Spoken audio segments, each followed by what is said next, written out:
Hello, people of Earth! It's your pal, the Orbital Outcast, Rad Gnarly, coming your way with another low-key broadcast. Today is Thursday, and you know what that means. 3 hours of Generation 2 of the GWA in Fire Pro Wrestling World. But first, I'd like to say hello to everyone in chat or checking us out on VOD. No matter where or when you happen to be in this great big old world of ours, we are happy to have you with us. We hope the day finds you well. That's right, we're debuting in prime time this week. I thought we'd level up our Generation 2 GWA activities. Hang on one second here. Let's bop ourselves over to the GWA screen without any further ado. Blamskis. Let me bring up my other text files I need to be reading off of here. Okay. We are in September of year 2. We've done steady progress throughout our almost 2-year journey here. We made some significant signings, especially recently. We've signed Kenny Omega and Kazuchika Okada to exclusive deals, so I figured getting such main event primetime talent like that warranted the long overdue shift to prime time for our wrestling activities. Okay, whatever we can do to, cultivate the biggest audience for this stuff, because this is far and away the most fun I have each and every week bringing these streams to you. No disrespect to literally any other game I ever end up playing on Twitch or off, but Fire Promoter, live and in living color is the bee's knees as far as I'm concerned. Okay, training center, all good. Oof, that's a hefty price for the next gym expansion. Medicine ball's good. Grappling dummy. We're already spending 50 grand because I updated some other stuff while making sure everybody at least makes $1,000 that works with us. I'm pretty sure I worked that out already. Okay, I'm not going to worry about producing a certain number of things until I decide what size venue I'm going with. Human resources. Okay, so you'll see now the only thing I did sort of offline is I sent, well, some of these I think I did last week, but some of them I don't think I did. But I sent all the scouts out for a minimum of 6 months, hoping that, we'll discover some more free agent pool talent, because that's where I'm going to be pulling, the majority of my roster from. They're going to be, they're obviously all going to be free agent talent. I'm not going to steal anybody from any roster, no matter how disgruntled they are. But some of them could be cast-offs or will have left contracts, etc., etc. To that end, let me check my own. Okay, I have 1 roster spot to be filled. We're already at B in America, which is pretty dope, considering we just finally got our product on TV, but it's like sort of old Ring of Honor style when they used to go on Fight Network up here in Canada, where they would just play old events, like they're old just straight 3-hour DVD releases, essentially just chopped up for TV. So in that sort of same mold, we're literally just presenting our live monthly events on local TV at the moment. So I'm not really booking in terms of, okay, I need to build to the big monthly thing. I'm just booking as the monthly event is the only showcase we have at present. Once we get like national television, like if we get national television, this could all still turn real south if I start hurting people. My own wrestlers and other promotions, and they come for me. Can all still turn south, but once we get to the point where we have national television, I'm going to start considering that pay-per-view television, and then we can, and then I get into like the TNA wrestling mindset of like, okay, we were doing these TV specials, or we had this Impact thing, or sorry, we had these monthly pay-per-views, weekly pay-per-views in their case, and then we built to getting a TV deal, and now we can sort of keep the pay-per-view thing going, or the monthly special thing going, but consider those pay-per-view events instead. And then I got to figure out some way to simulate 4 weeks of television in between Fire Promoter events, which I think I might do some like pre-recorded 3 or like 4 match cards. I feel like 4 matches is significant for like what would be a week of TV. I'm only thinking like they have an hour, maybe 90 minutes on a network somewhere. Okay, that's all in the future anyway. For now, we were checking our contracts and so on and so forth. We can offer 1 person a contract. And looking at my list of people we already have hired, it looks like we have 3. I'm trying to keep things evenly across the 4 different free agent pools: North America, Japan, Europe, and Latin America. I don't know why well, I guess Latin America is South America too. I was going to say I don't know why it's separate, but it makes sense. I'm trying to keep those even, and we have, since we went and snagged Okada fairly quickly after getting Kenny Omega, we have one extra sort of Japanese, like extra Japanese competitor in the mix at the moment. So our next roster member is going to be coming from Europe, Latin America, or North America. Let's check North America first, just to see if there's anybody that stands out. He says, knowing exactly who he's going for right off the gate. Oh, look at that. Keith Lee. Okay, that's pretty good for salary. Popularity is going to help us. Is strong style B+ and a B. That's going to even that's going to increase from there once they get into the old GWA system. So as far as I'm concerned, I'm ready to offer Keith Lee some moolah. So we're going to take 3 cracks at Keith Lee, get them on our roster. Hang on one second. Let's do what I always do and save first, because you can never be too careful with these things. Okay, so that's our #1 priority here. North America, scroll on down. Keith Lee. They don't hate us. That I can say for sure. Well, that's always a good start. Begin negotiations with a fancy dinner. And then lowball them on the signing bonus. Cross your fingers, everybody. Here we go. Strike 1 of 3, or they sign. Strike 1. Okay. Let's get out of here and take another crack at that. Okay, I'm going to lowball them one more time. Yeah, do I lowball them one more time or just go for the middle one and just get it over with? I'm going to try to lowball them one more time. Oh, this is going to be tense. It's just because I'm trying to do everything I can to save money in the first few years while we build roster size, while we build facilities, you know what I mean? Okay, Keith Lee. Take you out to another dinner, lowball you on the signing bonus. Uh-oh. Uh-oh. Okay, well, we're going to go for the middle one, for sure. This will be our third crack, third and final swing at Keith Lee here. Okay, Mr. Lee. Mr. Lee, come on down. $1,500. How about a $15,000 signing bonus? That's a good chunk of change considering your salary is only, it's like more than 10, that's like, you know, almost a year in a bonus.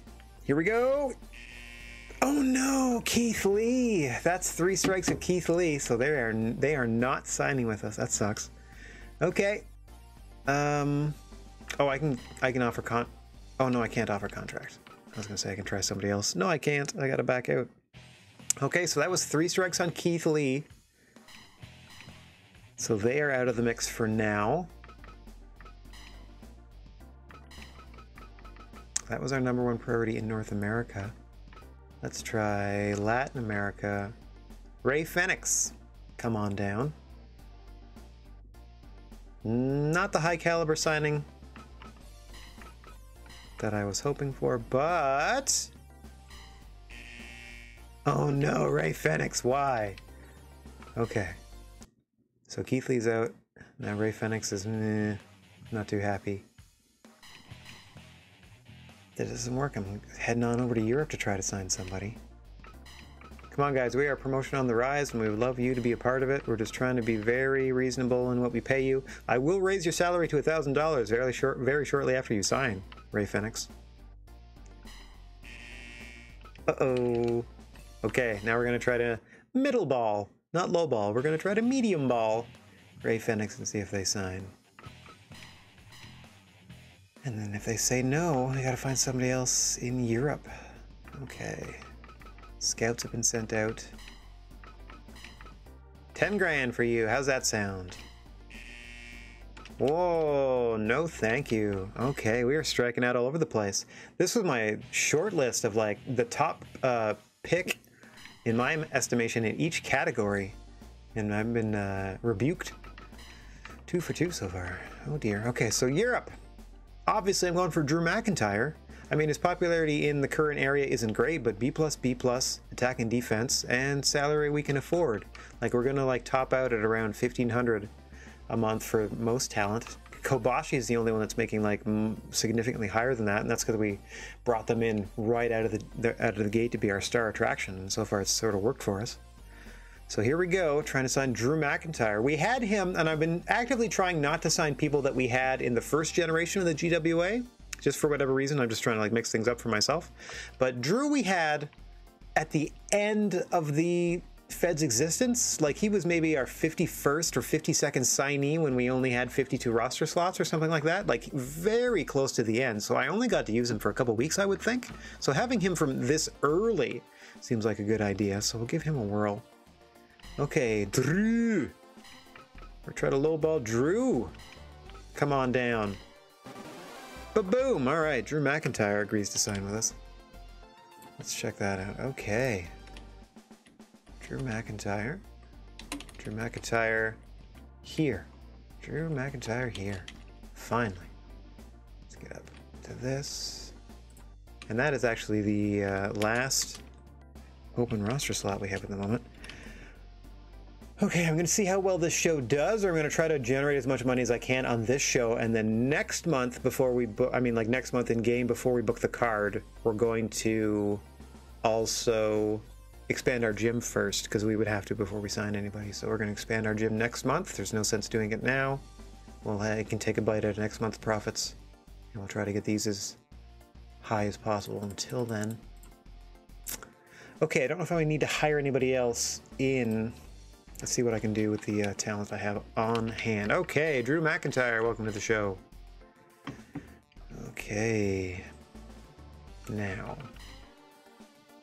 Don't need to invite anybody. Let's book ourselves a standard event. What were we doing? 15,000 seater, 20 bucks with a print ad, and we were selling out. Or getting close to it, so I think we were doing 6 match cards. Let's, no affiliation for Drew yet. Let's definitely put Jack Howard in the main event if they're feeling fine. I already did a quick check already, like off air, of who was hurting, who was doing okay. Not quite the main event draw I would expect. Okay. Maybe I'll put our main champion in the main event. Hang on one second. Yeah, that brought a lot more people. Putting the champion in the main event. Who I have you facing is Dragon Rojo Jr. Ooh, that brought a significant amount of people. Nice. Oh yes, because that was a, I believe that was a grudge match that they wanted. I had that written down. That was the first match that I had written down on this proposed card. So that might be the reason why. Okay. Middle of the card, we're going Matt Robinson against Okada. Oh, we have a different version of Okada, a newer one. Rainmaker Missile Kick, Heavy Rain, European Side Headlock, Spinning Jumping Tombstone. European Side Headlock. I wonder if that's his version of the red ink. Okay. Mickey Williams. This is going to be wild. Mickey Williams, terror of the GWA. The Hell Knight against the winless Kenny Omega. Hasn't won a thing. Hey, Hoom, what's going on, buddy? Nice to see you.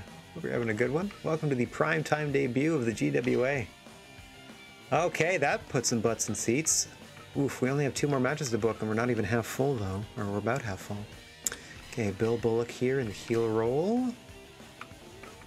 Bill, come on, Bill. Bill Bullock. 334 fans of Bill Bullock showed up in full force. Who you facing, Bill? Ilya Dragunov. Yeah, 1,500 people showed up for that one. Nice. And then in our opening match, at least our opening match at the moment, Mad Polly. Opening match Warrior against our newest signee. Where are you? Drew McIntyre. Oh, 3MB version. Hilarious. Okay, well, let's go with the red. Is that all the same? Yeah, you just have red instead. All right, let's go with the red. All right, that's closer. We got like 11,000 and a 15,000 seater. Now, if I turned this into a title match instead, 78 extra people showed up. That's interesting. Now, if I turn this also into a title match, another 117 people showed up. Well, we're not doing that. Okay, let's put Jack Howard back here. Wink, our Hall of Fame champion, who won the belt off Batista last month, or last week, by knocking them out on the floor with a package pile driver. Yeah, the AEW Elite GM game came out today, whom just mentioned in chat. I tried it too, and I gotta tell you, I didn't get more than like halfway through the tutorial because I was just like, it's kind of ugly. I don't know what it is about it, but it's just something about it just is not quite what I was expecting. Like the gameplay itself seems kind of exactly what I was expecting. Like that fell in line with, okay, I was like a mobile game of this sort is going to run like this sort of thing. But yeah, was not just sort of like the look of it overall. Did not enjoy. Anyway, I might give it. I'm going to give it another look later, I'm sure. Okay, now this is where we start playing with stuff. Nope. So no one is significantly more or less popular than anyone else that moving them up and down the card has that great of an effect as of yet. Yeah, even doing that. But I feel like doing that. 11162. Okay, see? So putting your champion in the main event helps. Yeah, especially the I don't mind them for like, you know, the posing and stuff, like when you're just picking people or whatever the heck, but like in the matches when they're just kind of like standing there like paper models, and then they go from standing pose to I'm doing an action pose, and then it just goes like they bounce off each other and then jump in the air and bounce off each other. They don't even pin one another. They just stand next to each other, and one of them is you know what I mean, is lying down and the other one's standing, and then it goes 1 2 3. It was just kind of weird. But it's still brand new, you know what I mean? Like I'm still going to give it a second look. I just hope they, you know, lots to build on from there. Let's just go from there. I'm trying to stay positive about the whole experience. Because they really are, like, reaching for, as much as they can, our AEW. I hope they don't burn out with all of the different ways they're sort of, like... I know it's all meant to generate interest in the product as a whole, but, like, video game contracts and all the television deals they've been doing and da-da-da-da-da. Don't forget that ECW and Impact Wrestling also had video games and stuff, and one of those companies doesn't exist anymore and hasn't for 20 years, and the other one had to scrape and claw to exist for almost 20 years at this point, so who knows? I do wish them well. Okay, so I can only get 1,100 people in here with a print ad for 20 bucks. I bet you I can get everybody in here. Oh, I was gonna say I bet you I could fill this place without any advertising whatsoever. There, I can fill this place with a poster. That gives me 150,000 on the house, and I already make 20 just on the gate, but then that also means I'm gonna have to make a bunch of money off merchandise in order to at least break even. I don't really want to do that. So what I'm gonna do, I have this card written down already, like in my text file, so I'm just was testing this out. So I'm gonna put this back up to 20 bucks. I'm gonna put this over to social media like it all defaulted to. Oh, all of a sudden it's less people. Oh, I must have done print ad. Oh yeah, I did. Oh, I can fill the place with a television commercial, which makes me 300 grand, but costs me 220. I'm still making 80 on the gate though. It would make sense to run a TV commercial because it is we do have a television license now. It is only local coverage, so we only get like our local monthly, like our monthly event is covered on local TV. But if we ran a commercial in that area, mind you, it doesn't matter how much or what area you run the TV commercial is, it costs the same. Dear. See, print ad, way less than I was expecting. That's, wait, 5,000 plus? Okay, so that's like 16, almost 17,000. That's super tempting because that's well over 300,000 then. Okay, I'm gonna do that. That's a real big expense. Or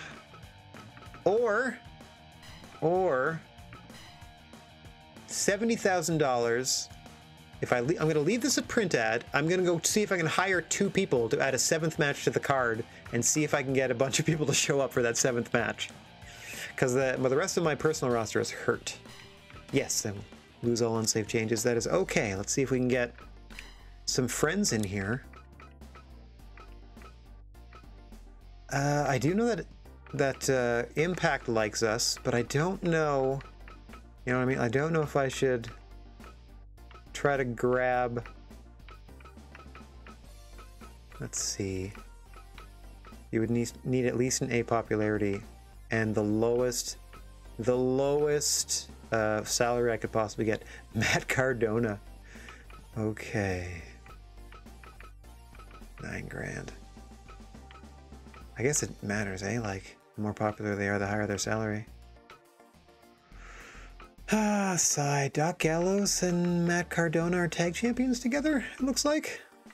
That's an interesting twist. Alright, they're friends of ours, but I don't think we're going to get anybody from there. We got Bob Backlund in from Noah. Let's see. I just want to, out of curiosity, let's see if we can get some friends in here. Their rank is so much higher than ours that I wouldn't expect anything. Plus, they cost 8 grand. But again, what we're trying to do is offset what would be like 80 grand. Yeah, it's 80 grand, I think. Something like that. Like the difference between print ad and television commercial was like 70, 80 grand. So if inviting 2 people costs us like less, but we can put their picture in the print ad and get 15,000 people to show up, etc., etc. Whew. We might do it. Okay, let's I'm gonna back up and save like I always do. Let's do this first, and then we're gonna try it. We're gonna try it. Bob Backlund from Pro Wrestling Noah, that we have a pretty decent relationship with. Come on down. Maybe. Ah, Backlund in from Noah. Okay, that's huge. And now I can probably get any sort of scrub to put against Bob Backlund. And they might be insulted that they're not against a roster member, but that's okay. Okay. What if I can... Keith Lee didn't want to sign with us outright, but Keith Lee, why don't you come in and just fight on our card for us, just to see how you feel. Just to see how it feels. Oh, hang on. I already got Backlund, right? I don't remember if I saved. Sometimes I do it out of muscle memory, sometimes I don't. So let's go back over here. Oop. Invite. North American free agent Keith Lee. It just said they were going to cost me 5 grand. This is literally the best way I can show you what you're going to be in for, Keith Lee, if you end up joining our roster. So why don't you just show up and fight Bob Backlund on our card? How's that sound? Yeah, okay. Keith Lee comes in as a guest. They're okay there. Hang on, let me scroll up here. Guests.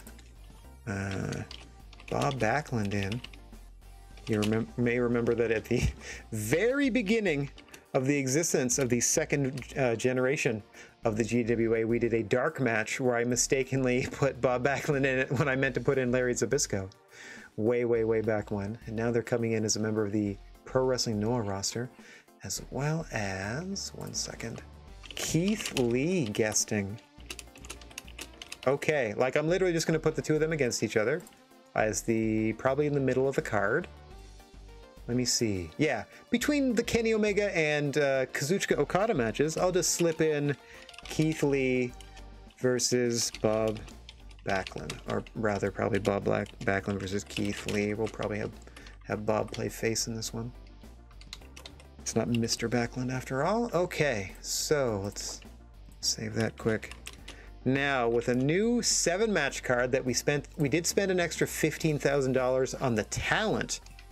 But if we can sell the place out with that extra match without having to spend the extra blah blah blah in advertising, the extra 70 grand in advertising, we will have saved what was it? Saved 55 grand. Okay, so print ad blah blah blah blah blah. Let's go back. What is now the 7th match on the card, featuring our champion Thomas Walker in singles, non-title singles competition, because I don't have enough talent to do tag matches as of yet. At least not tag matches that draw as well as the singles matches do. Boo boo boo. Okay, Jack Howard right here. Against, who do I have you against? David Houston. Champions default, go to the red corner. Champions or heels, go to that corner. Okay.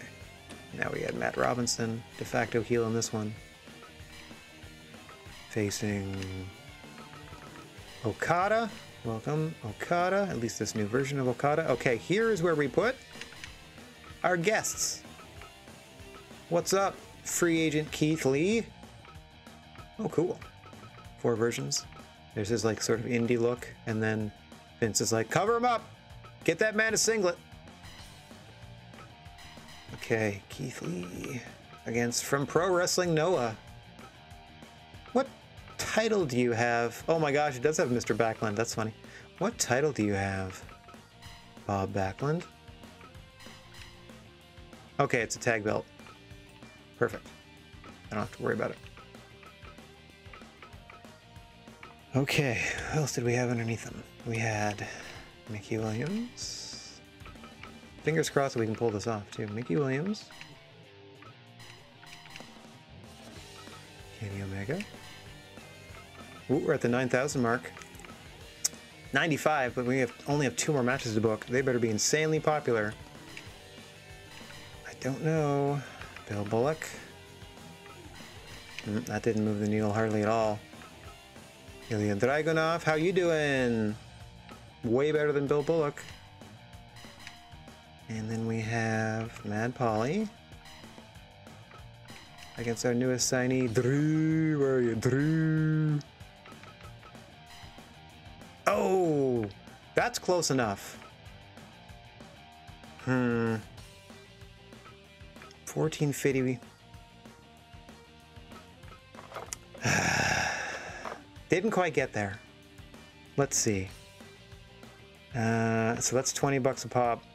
I mean, we definitely covered, we doubled the expenses is what I'm driving at here. I'm trying to make as much money off this one as possible. Okay, there. See that? I'm just trying to think. So if I did this, see, obviously it's, of course we sell the thing out. Of course we do. At 20 bucks a head. But that's extra 70 grand. Okay, so if we did this, how many more people show up? 2,500 people show up? So 17,000 people show up to fill a 15,000 seat arena. So that's $340,000 with a TV commercial. That's how much I make. So that's $120,000 profit. Or I do this, I make way more profit. I make way more profit. Okay. Good stuff. Did some quick math in my brains, and we are good to go. I wonder... This is Bob Backlund and Keith Lee for crying out loud.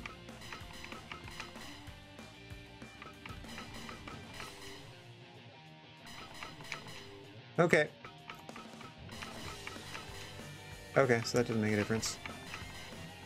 No. Alright, so sitting them in the middle of the card is perfect. Nice. So we got a buddy in from Pro Wrestling Noah. We got Keith Lee coming in. Technically on sort of on like a working tryout, I guess. After we tried to sweet talk them into joining the league without them, you know, wrestling for us before. So now they get an in-person tryout that we're paying for, I guess. See if it's a good fit between the two of us. But I'm satisfied with everything that's going to happen here. We're going to make 300 grand almost on the gate alone. And now I got to work on merchandise. I mean, that's gross, obviously. We're going to make about 150. We're going to make like 130 grand, 140 grand, somewhere in there on the gate in and of itself. So now we work on merchandise. Oof, look at those expenses. Dang it, we're not even going to... Huh,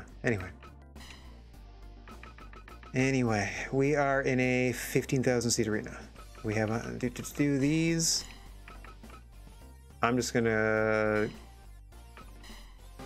go crazy and do 3, 3, 3, 3, 3. That's coming off of a 3. I'll do 3 of these. And I'll do... Should I also do 3 of these? Branded snacks just for the event. I'll just do 1. Just, I feel like that's like, you know, like popcorn bags with the name of the event on it for the kiddos. I don't think a lot of people will be into that, but like goods, photos, t-shirts, towels, all that stuff. Come get some. Okay. Wow, we are using a quarter of our assets toward these shows now. We are really putting more and more on the line each and every time we do this. That's awesome. Okay, so I have our card booked in this little text file. I got it booked in our actual game. We have scouts sent out. Oops. Let me transfer this wrestler. All right, Drew McIntyre, I guess you can join the face team. I got 16 wrestlers, but nobody... I'm trying to find at least like 3. Minimum 3 for a stable in my mind.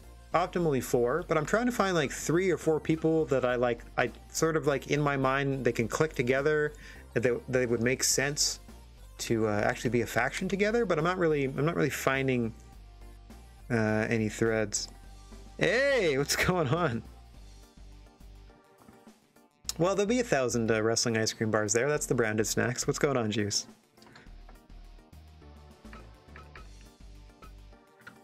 Calm down, Phil Brooks.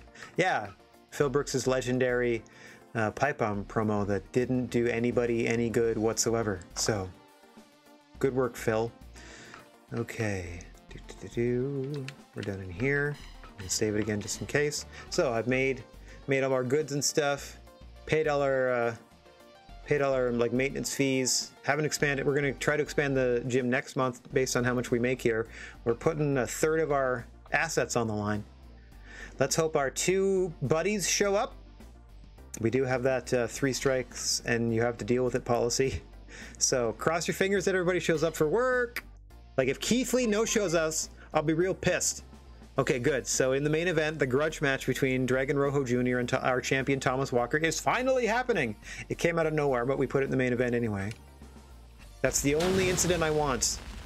Yes, this seems okay. I think if it shows you this, you should be okay. Yes, everybody's here. Love it. Why did less people show up? I thought we were at like 14.5 something. Why did less people show up? I got all my matches. Weird. It was like 14.57 something. Where are the other 500 people? Dang. Okay, maybe it was bad weather or something. All right, coming up in our first matchup, our newest signee, Drew McIntyre.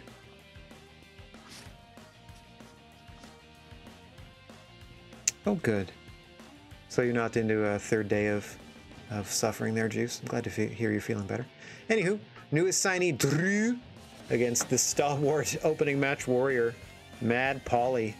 Usually puts on performances in the high 80s, early 90s. No pressure, by the way. Just go out there and bust your butts. That's all we can ever ask of you. Drew Mad Polly coming your way imminently. Right here in the GWA. Let me get my big, fat, stupid face out of the way. There we go. As always, the creature on feature, the senior official here in the GWA, Mr. Bigfoot calls for the bell, and we are underway. The Scottish psychopath, Drew McIntyre, looking to prove himself crazier than our very own Mad Polly. Mind you, Drew McIntyre is also our very own, having signed ink to paper. The newest contracted employee here in the GWA, and what a warm welcome he's receiving thus far by Mad Polly. Impressive strength on that gorilla press slam. Now the two are working something in the corner there. Nice Vader attack from Mad Polly. Oh, yeah, I don't think he quite has the claymore that he claims is a piece of a Loch Ness Monster's tooth, like he apparently said on Raw, and that's just the most ridiculous thing ever.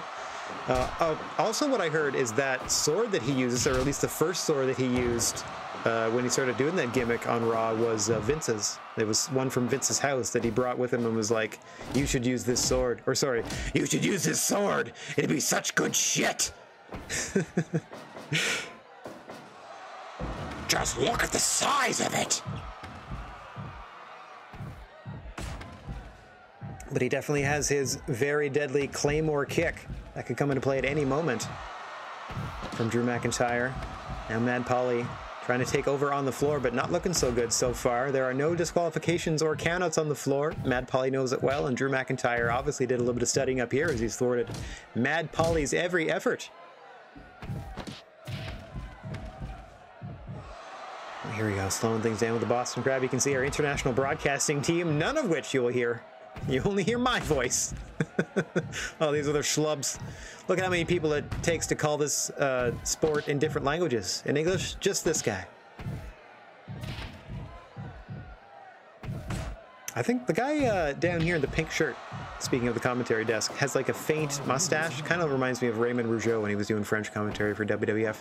Anyway, back into the ring. Huge power bomb by Mad Polly. Folds Drew McIntyre up and just gets a 1 count. McIntyre powering out quite easily there.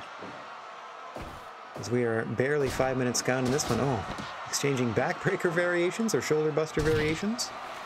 Moves upon the knee. And so Mad Polly goes to work on that knee of McIntyre. Now the two men content to just slug it out here. Battling for supremacy. McIntyre trying to impress both management, fans, and impress upon his opponent that he is a superior wrestler in this contest. Another big Scottish shoulder breaker there.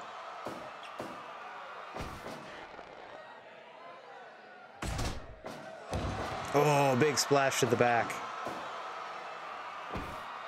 Mad Polly doesn't have the fanciest offense, but he uses every bit of his 300+ poundage.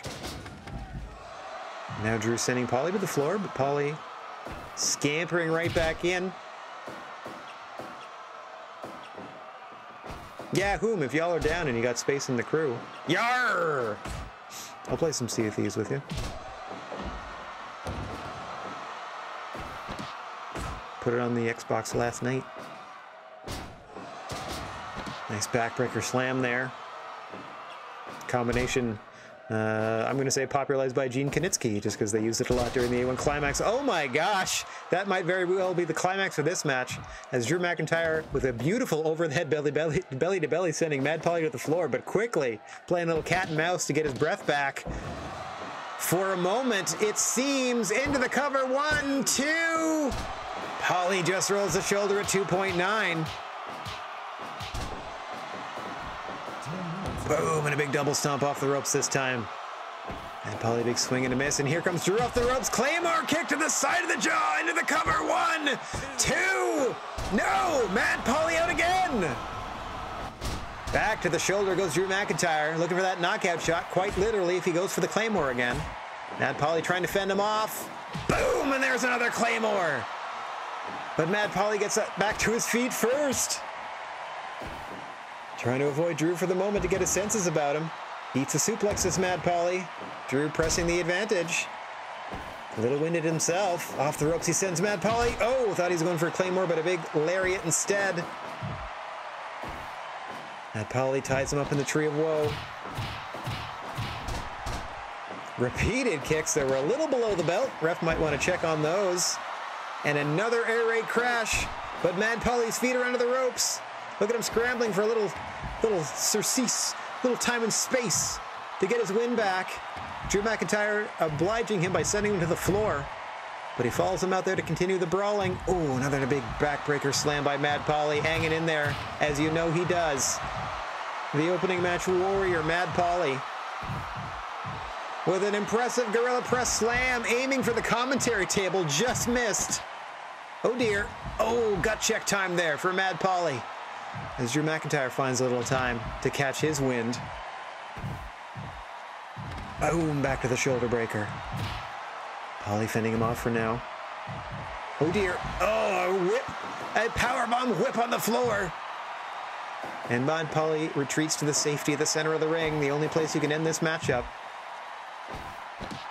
Oh dear. Oh, another gut check.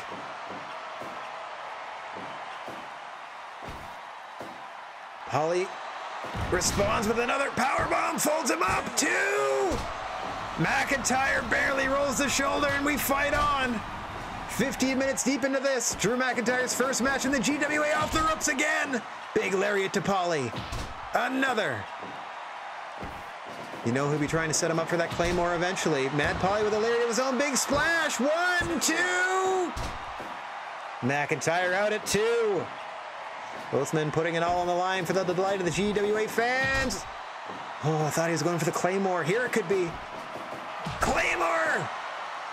No, Mad Polly back to his feet before Drew could make a cover. Big Vader attack by Polly. Double stomp. What resilience! Another backbreaker slam. This match could go either way, folks. Mad Polly putting up a heck of a fight. Likewise, Drew McIntyre in their first GWA appearance. Oh, another vicious Vader attack and a splash to the back, but McIntyre's back to his feet, and the two men are going to slug it out in the center of the ring. Yarg, says McIntyre. And he wins with that big old clothesline. Belly to belly. Nicely done there. Oof, but a short arm lariat from Mad Polly allows him to catch his breath and stay in this fight. McIntyre now trying to set him up for that decisive Claymore kick. But Mad Polly denying with a Vader attack into the cover. Got him! Mad Polly! We have a history here in the GWA where your debut match is spoiled. And spoiled it shall be, as Mad Polly picks up the win against a debuting Drew McIntyre. Gotta earn those victories, y'all. He came close on a couple of occasions, but didn't quite put Mad Polly away. Or couldn't quite capitalize when he hit the Claymore, at least that last time. And Mad Polly, with what they deem a scissors body attack, which is a running Vader attack, if you ask me, where you just sort of engulf your opponent. Picking up the victory. Let's just save that real quick. On to our next match, another recent signee, Ilya Dragunov, who brought like 1,200 fans in this arena. Anywho, thanks for that. Against the convict Bill Bullock. Some GWA action. As we have some guests at the middle of the card. Mr. Bigfoot calls for the bell, and we are once again underway here. The nearly capacity crowd. Enthralled by the action thus far. What a corker of an opener. Now we continue, which is kind of action in our junior heavyweight division, but we don't really have a junior heavyweight division, so everybody just fights everybody. We do have 2 heavyweight singles titles now, so I don't know if I ever need to activate the junior heavyweight title because we have the Hall of Fame championship, and since that promotion doesn't exist anymore, I don't feel bad about having that and using it as our secondary title. So, should be a good time. Oh, poke to the eyes there goes the convict. Can't quite escape his thieving or whatever sort of past. His dastardly past, let's say. Ilya Dragunov, in the past, was a guest of the GWA a good half-dozen times before finally getting the contract invitation. Let's hope a Keith Lee comes around a little quicker than that, or vice versa, the management comes around to Keith Lee a little vice versa, a little quicker than that, because it'll get costly bringing the Limitless one here over and over again. Can't believe they turned us down 3 times, but that's okay. We were happy to sign Drew McIntyre. Don't tell Drew that he was our 3rd choice, but number 1 in our hearts and number 1 on the roster. Well, number 16 on the roster, if we're being technical. Next month, we're going to expand our gym, provided we make enough money to do so on this show. I mean, it's not a 1-to-1, but we're going to try to make as much money toward that next gym as we can. That's why we went full bore to try to fill this place at the $20 ticket price. That's why you're going to see Bob Backlund taking on Limitless Keith Lee later. Bob Backlund in from Pro Wrestling Noah and Keith Lee in from the free agent pool. Right now, Bill Bullock and Ilya Dragunov going tooth and claw. You see a vicious headbutt combination there from Bill Bullock, and he follows it up with an uppercut to the ding-dong. You heard that church bell ring. Oh, rock bottom when he bounced the back of Bill Bullock's head off the turnbuckle pads there, did Ilya Dragunov. Oof. Bill Bullock, not to be outdone, spikes him with that Fisherman Buster. And a second one. Now going up top is Bullock. Nice diving splash into the pin. 1, 2. Just 2, says senior official Mr. Bigfoot. Nice. Roundhouse lariat into the stomach claw. Oh God, the stomach claw!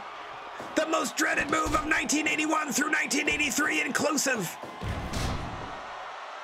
Oh my God, he's doing it again! I'm surprised he hasn't pulled his intestines out through his navel. Ilya Dragunov will never be the same after this. For the love of everything, please don't go for the stomach claw a third time.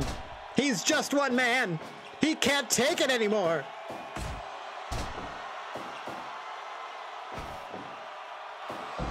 Another people's uranagi, let's call it. Oh dear, Phoenix Plex, but way too close to the ropes. This is gonna get broken up, unfortunately for Bill Bullock, who leveled Dragunov with his finisher there, that Phoenix Plex hold. The prison plex, as he likes to call it. Oh, and just a solid left hand to the side of the head. And Bullock back to work, dragging his opponent away from the ropes.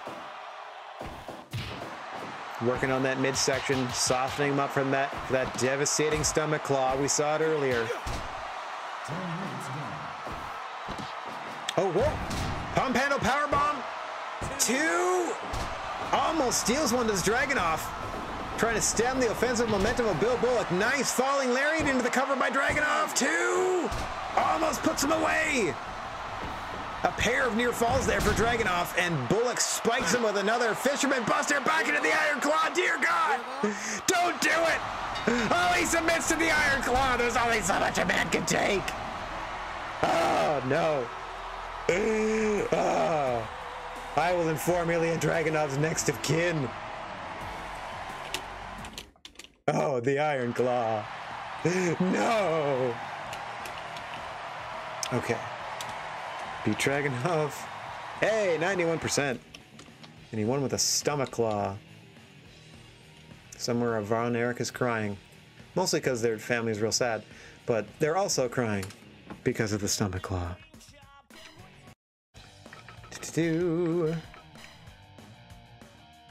Alright. Okay. So what do you do when you have no wins as a competitor here in the GWA? That's an interesting predicament that nobody thought Kenny Omega would find themselves in when they joined the GWA roster last week / what would be in the world 2 months ago. 2 or 3 months ago? 3 months ago in the world. I mean, I guess this is technically month 4 because he is 0-3 is Kenny Omega. Hot off the heels of winning the A1 Climax tournament. This is literally the same edit that won that tournament. Had one loss that whole time. That just is a testament to the quality of competition that you face once you make it to the GWA, and there's no better standard bearer for the kind of BS that you can expect to find in a GWA ring than facing the Hell Knight Mickey Williams. So Kenny Omega, best of luck to you. As the second deadliest weapon, and that being everything Mickey Williams hides about his person to stab you with, will be on display here. The most deadly weapon, of course, being the stomach claw we just saw in the last match. Williams opening things up with a big spear to Kenny Omega. And immediately to the sickle, trying to cut his opponent open, but Kenny Omega's skin resilient, at least in the opening moments.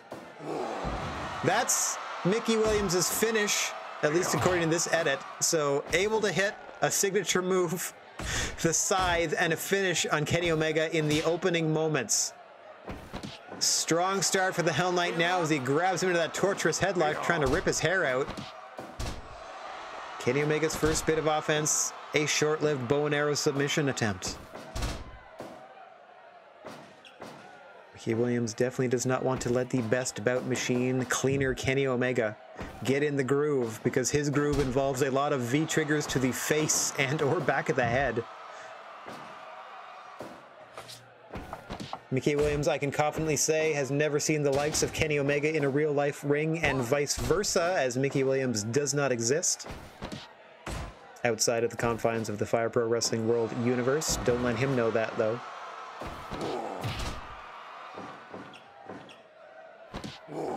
Deadlift German off the canvas. Impressive power and some wrestling acumen by Mickey Williams, but too often he just relies heavily on his weapon usage. There again, hitting his finish on Kenny Omega, just mopping the floor with Omega to this point. 4 minutes deep, and we've seen hardly a whisper of that classic cleaner offense. Snake bit so far in their GWA career. Another application. Mickey Williams is trying to knock Kenny Omega out. Criticals are on, but they're on low. as is Omega's stamina, but he has enough left to kick out at 2, as we are only 5 minutes gone in this one. And Kenny Omega has been hit with Mickey Williams' finish a number of times, and now he's locking in that King Cobra hold after weakening the back of Omega. Able to escape rather quickly, but he's got a heck of a mountain to climb to get back into this one. It starts with that victory in the strike battle. See what he can do with it. Super kick to the face, and Mickey Williams doesn't go down. That's how little there was behind that kick of Omega's at this point. Big spear by Williams. And just another uppercut to the ding-a-ling. Into the cover, but too close to the ropes. That's going to be broken up.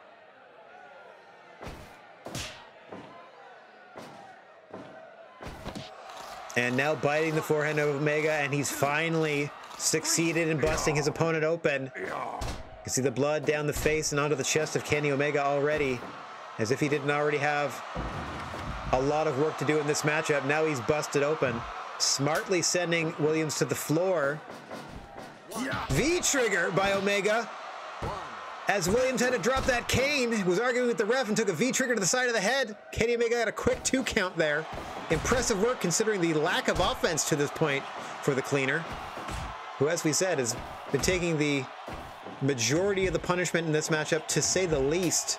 Has been bleeding openly in the match for over a minute now. Williams sending him back outside. Poison Rana by Omega. Nicely done. I don't know who's putting those Singapore canes under the ring, but Mickey Williams keeps finding them, just like he found that Snapdragon thanks to Omega. You got to pick him up first there, Mickey. Just biting the forehand of Omega. There are no countouts or DQs on the floor, as it's up to Omega himself to get out of that. And now just tenderizing his brain meats is the Hell Knight. That's not an Afro pick. He's not helping Omega with his curls. He's just softening up his tissue to make it easier to bite later, and reveling in how much the crowd hates it. We try to run a clean ship here in the GWA. I mean, we have no countouts or DQs on the floor, sure. Oh God, one-winged angel on the floor by Omega. That's one way to get back in the match, but Williams right back in command with that fork to the head. And again, who keeps putting all these Singapore canes, sorry, these kendo sticks? Who keeps putting these things under the ring? That's like 8 so far that Mickey Williams has found under there. They serve no purpose at a wrestling match, other than for the kendo stick matches. Yeah, that's gonna do it. Cobra clutch. Kenny Omega's been, oh my gosh, what resilience by Omega. I thought that was it. I was gonna say he's been beaten and bloodied literally in this matchup for the majority of the thing. 450 splash to the back of Williams, but he keeps fighting this Kenny Omega. Snapdragon now. Up top, one-winged angel. 1, 2, 3. Kenny Omega's first win. And good night. You heard the man. Goodbye and good night. Bang! Out of nowhere. Kenny Omega with that one. What a victory. Heck yeah. What a way to get your first win. Showed heart. Showed heart. Okay. Kenny Omega defeating Mickey Williams. 94%. Nicely done. Okay, so out of all of the pin attempts in the league, where after, like, boink, boink, in instances where Kenny Omega has gone for the pin after the one-winged angel, because it does end in a pin, and it didn't result in a rope break because he was too close to the ropes, because that happened when he faced Ilya Dragunov. In all instances where he had a chance to win with the one-winged angel, no one is kicked out. He is 1 for 1. That's the first time he hit it in the ring in a position where he could actually pin his opponent, and he did. So that things are starting to look up finally for Kenny Omega. It took him a few months. So hang in there, Drew McIntyre. It's not the worst thing in the world to lose your debut. Speaking of debuts, we have a pair of debuts coming in from Pro Wrestling Noah. Our good buddy Bob Backlund is in. I mean, they're a good buddy just because we have a fledgling relationship with the promotion in which he is a part. And Keith Lee, who we were trying to romance into a contract and turned us down 3 times. So that was our rule of 3. So we didn't sign them permanently, but we signed them in for one night to sort of display their wares in front of everyone. I just don't know why. It projected way more people than ended up showing up, but everybody is here. Like, no one didn't show up. I put the grudge match that they wanted to see in the main events. These people showing up brought several thousand more people. Anyway, let's get down to Bob Backlund and Limitless Keith Lee. And something of an exhibition match, to say the least. As always, the creature on feature, Senior Sasquatch, calls for the bell, and we are underway. Expect to see a lot of power out of Keith Lee and a lot of amateur ingenuity and credibility out of Bob Backlund. Nice football tackle there, taking Keith Lee down. Keith Lee will be looking for the Spirit Bomb or the Big Bang Catastrophe. Oh my gosh. As well as that beautiful belly to belly that just throws Backlund to the floor. Keith Lee following him up, not giving a moment to himself. Big Bang Catastrophe is a vertical suplex dropped into a power slam pinning predicament. And the Spirit Bomb is a sit-out last ride. So the, who's Kota Ibushi's Golden Star Power Bomb, essentially. It's like a last ride Batista Bomb, if you think of that. So like a sit-out power bomb, but last ride with the extra torque. Anywho, that's what we can expect out of Keith Lee. Bob Backlund, of course, is going to be softening Keith Lee up for the cross-face chicken wing. At least attempting to, as Lee is fully in command here on the floor where there are no countouts or DQs. Definite size and power advantage to Keith Lee as he just tries to belly Bob Backlund into the crowd. Backlund trying to literally fight his way back into the ring and finally does. The only place he can win the match is inside the confines of the GWA ring. We are happy to have you with us strolling down the gnarly wrestling aisle in our primetime debut. Nice delayed suplex there by Keith Lee.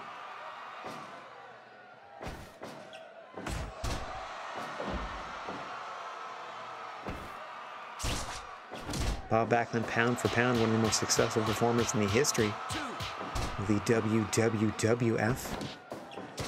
Oh, that's kind of a threw him over by the face. All right, just sort of bodied him out of the ring there, did Keith Lee. Interesting strategy. Just raw power there from the big man. Back and forth they go. Bob Backlund getting the better of that exchange. And at least for the moment, getting another beautiful overhead belly to belly from Limitless Keith Lee. See if Bob Backlund can impose a limit or two and come out the victor in this one. Oh, takeout attempt stuff, but Bob Backlund counters the counter and ends up flipping Keith Lee over. But Lee back to his feet first. Hang on, here comes that Spirit Bomb we were talking about. Boom, nails him into the cover. 1, 2. Backlund out at 2.9. He does have weakness to power bombs. Just ask Kevin Nash. Rolls him up in the center of the ring though. 2. Keith Lee's turn to kick out. Oh, sort of a discus punch there that missed. And now Keith Lee in the corner. Faked into a slap. I don't know exactly what that was. Looks like he faked a big splash, but just ended up slapping Bob Backlund right in the face.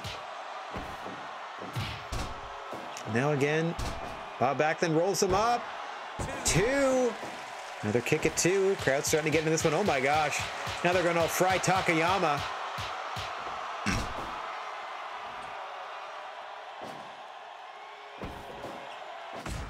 Bonk. Oh. Nice uppercuts there.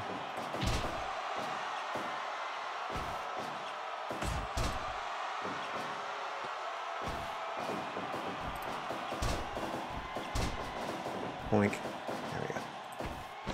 Sorry for just 1 second. Had a futz with my microphone. Windows decided to set things to default today. Both men, you can see the toll this match is taking. We're just about 10 minutes deep, but oh my gosh, just throwing Bob back into the canvas there, setting him up for a second Spirit Bomb. 1, 2, no, Backlund out again. This time a turning variation of the belly to belly, not sending Backlund to the floor, who now locks him with a chicken wing just like that. Got Keith Lee all twisted up and he's able to fight free. Is limitless Keith Lee, who again just throws Backlund to the canvas there. Ugh. Over and over again. Now what's he doing? Looking to springboard splash Bob Backlund. Keith Lee nails him. Off the ropes he sends Bob. I don't understand what that was whatsoever, but Keith Lee's up and a big frog splash into the cover. 1, 2, no. Backlund is out. I have no earthly idea what that move off the ropes was. That seemed like a glitch. Nappy Ninja Gaming. Why do I play this game over WWE?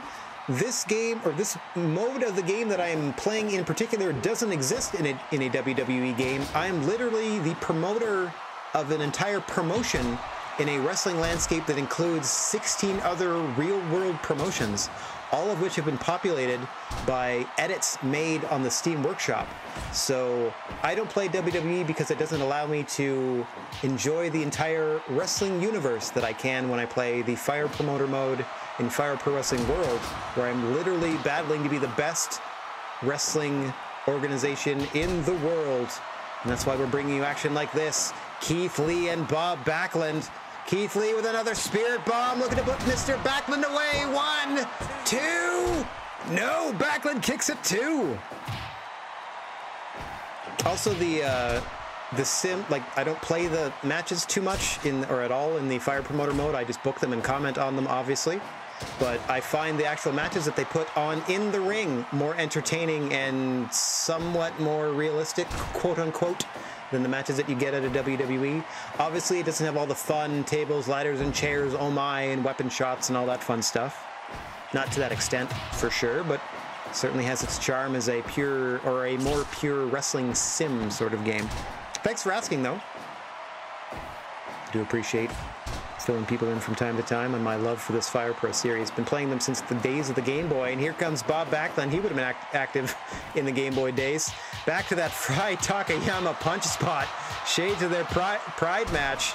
And Bob Backlund getting the better at Keith Lee as we are creeping towards 20 minutes into this one. Bob Backlund in from Pro Wrestling Noah, a roster member there in this wrestling universe. Keith Lee in from the free agent pool in North America, stealing a clutch out of Bob Backlund's playbook and pins him. That big wording across the screen there, which I don't quite know what it says in Japanese. It's in English characters, but it's a Japanese phrase. That's the signal that they stole a move from the other person's playbook. And that's exactly what happened to Bob Backlund there as he gets rolled up with a side clutch. Keith Lee winning in his debut at a GWA ring.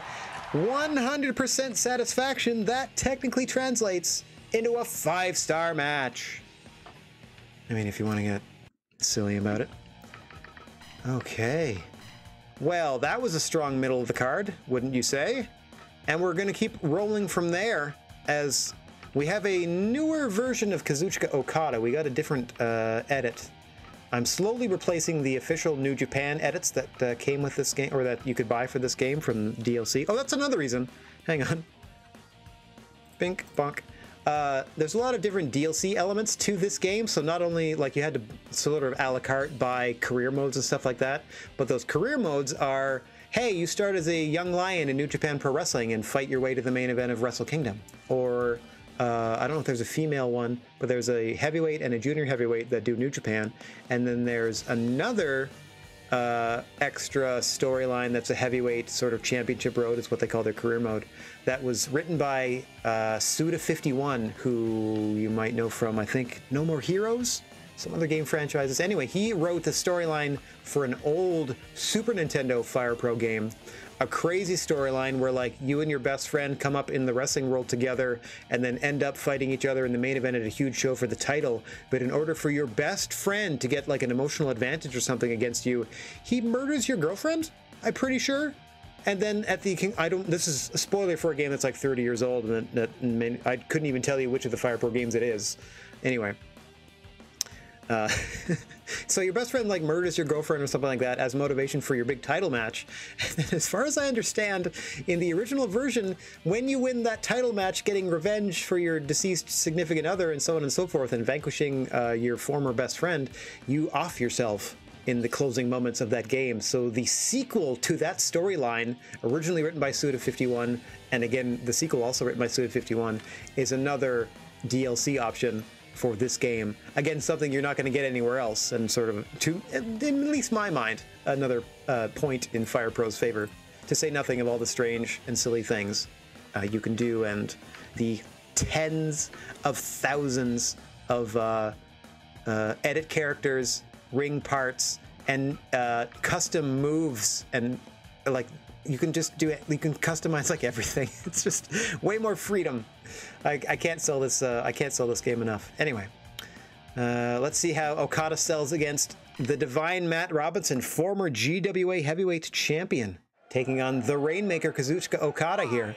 As always, the creature on feature, the senior official, as you stroll down the gnarly wrestling aisle, the GWA. Mr. Bigfoot calling for the bell, and we are underway. The Divine Matt Robinson in the teal, and the Rainmaker Kazuchika Okada in their traditional gold attire. Hoping to exchange suplexes. Okada getting better this so far in the opening moments.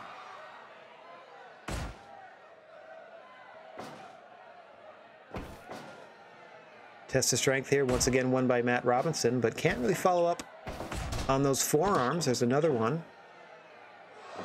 There he goes. Now he's just laying him in. That allows him to get that headlock takeover in. As we said, Matt Robinson, former GWA champion, endured the one-night championship tournament, 8-man tournament at the December event of the end of our first year of competition, where he crowned a champion. Has since lost that title to Thomas Walker after a successful defense against Mickey Williams, who you saw in the earlier contest against Kenny Omega. Matt Robinson would love to get back into title contention. Meanwhile, Thomas Walker, our current champion, got a big non-title match against Dragon Rojo Jr. coming up in our main event that the public demanded.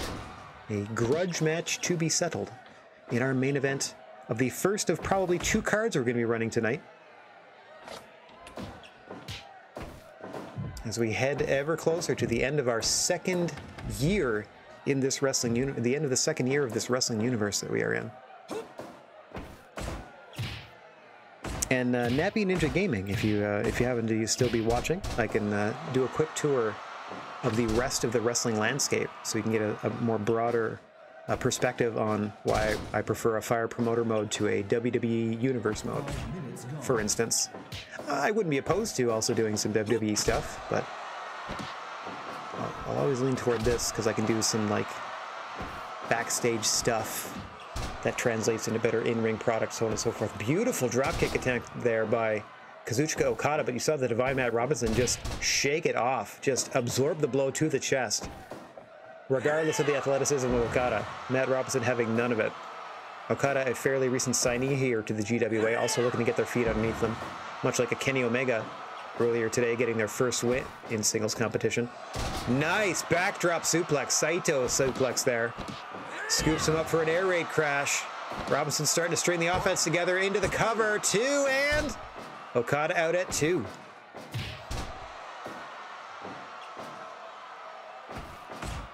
Takes a little while to establish yourself. Nicely done, signature offense there. Dropping him into that suplex position from Okada. Gonna do it again? Yes, indeed. Fireman's carry into the suplex. Now hopefully trying to set him up for that Rainmaker Ripcord Lariat. Okada gonna take his time here, get his breath back first, as we approach 10 minutes and gone in this one. Both men taking their time. Okada worn down for the majority of the match to this point. Slowly but surely working his way back. A more even keel here. Seems to have seized the offensive momentum. Turn the tide. See that go back and forth as this match progresses. Nice work here by Robinson to try to get himself back into the driver's seat of this one.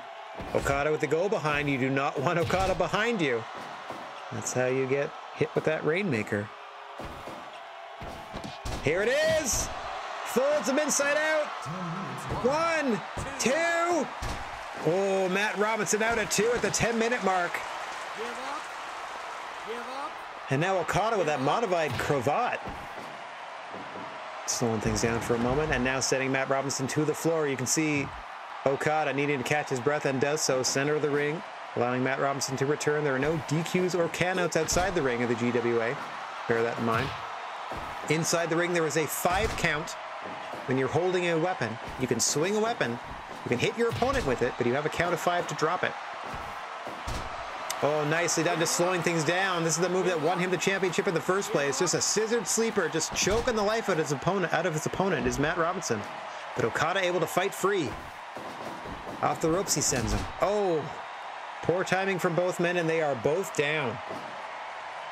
Back up at the same time, and we are reset at the 12-minute mark, and the two gentlemen are slugging it out. Discus lariat for Matt Robinson settles that argument for the moment. And the Divine One now looking to set Okada up for that Divine Intervention, his version of the pedigree. Oh, nice counter to the Rainmaker there from Matt Robinson, but Okada undaunted, going back for it. Gets reversed across the ropes. Kitchen sink knee lift from Robinson. Off the ropes he comes himself. Big spin kick to the side of Okada's jaw. Okada quickly slamming him to the mat to stun him momentarily. Tries to get his breath back. Matt Robinson with that discus punch. Staying in control here. Big knee to the jaw. Okada trying to slow him down with a DDT. Going for that Rainmaker again. Robinson fights him off. Nicely done. But you saw Robinson roll through that suplex. Try to roll through that, says Okada. Spinning tombstone up top. Drops the elbow, but too close to the ropes. Divine Intervention attempt. Okada blocks that. He's got him center of the ring. Oh, could have been Rainmaker time. But instead, a spin kick to the back of Okada's head from Robinson. Oh, German suplex might have been setting him up for it, but Robinson able to fend him off, at least momentarily. Okada looking for that knockout shot. German with a low bridge this time. Robinson out at 2. Okada pouring it on, but you can see what it's taken out of him. Winded is the Rainmaker, and now he's hit with a sit-out dominator by Robinson. Saito suplex for the follow-up. Robinson sensing victory here. Another sit-out dominator. Pulling Okada away from the ropes now. Another Saito suplex. Robinson having his way with the Rainmaker at this point. Okada sends him off the ropes, but I could tell already that was going to be poorly timed. Both men down. Both men back up. Roll through into the armbar from Robinson. That will do it. Okada couldn't reach the ropes with those feet. Kicking away at the bottom rope, couldn't quite reach it. Matt Robinson with that roll through into the armbar taps the Rainmaker in just shy of 20 minutes. How'd we do? 95%. Heck yeah. Kazuchika Okada, as we said, still looking to establish themselves. Nobody gets a free ride here in the GWA, no matter what name you make for yourself outside. Once you hit the competition of the GWA athletes, all bets are off. As we saw, it took Kenny Omega 4 matches to get their first win, and I don't think Kazuchika Okada has one yet either. Let's just double check. Let me double check my text file. Let's see. They debuted against El Tejano Jr., did Okada, and they were critical in their first match. I remember that now. That means they were knocked smooth out and the match had to be stopped immediately. Then they took the next month off, obviously. Came back and lost to Matt Robinson, former champion, just now. That's it. Yeah, so they're 0-2 in their career. I did say they were a recent signee, for sure. Okay. Oh, I have these in the wrong order. Hang on one second. My text file needs updating. where I keep track of our roster, match cards, who's beaten whom, what percentage, so on and so forth. Okay, coming up next, we have our newly crowned Hall of Fame champion, Jack Howard. Let me just pop on screen to explain that. Okay, so every federation has their own heavyweight title, junior heavyweight title, heavyweight tag team title, junior heavyweight tag title, and six-person, or six-man, I guess, tag team titles on offer. If your promotion makes it, that is. We have the Hall of Fame Championship because one of the promotions we had at the start of our journey here was the WWE Hall of Fame. And we gave them 70-some of the 100 and some, I give them half their roster. So they had 70-some of the 140-some members of the Hall of Fame at their disposal. And unfortunately, the bulk of that roster and the associated costs bankrupted that company after 3 months of business. But in those 3 months of business, they managed to crown Bobo Brazil?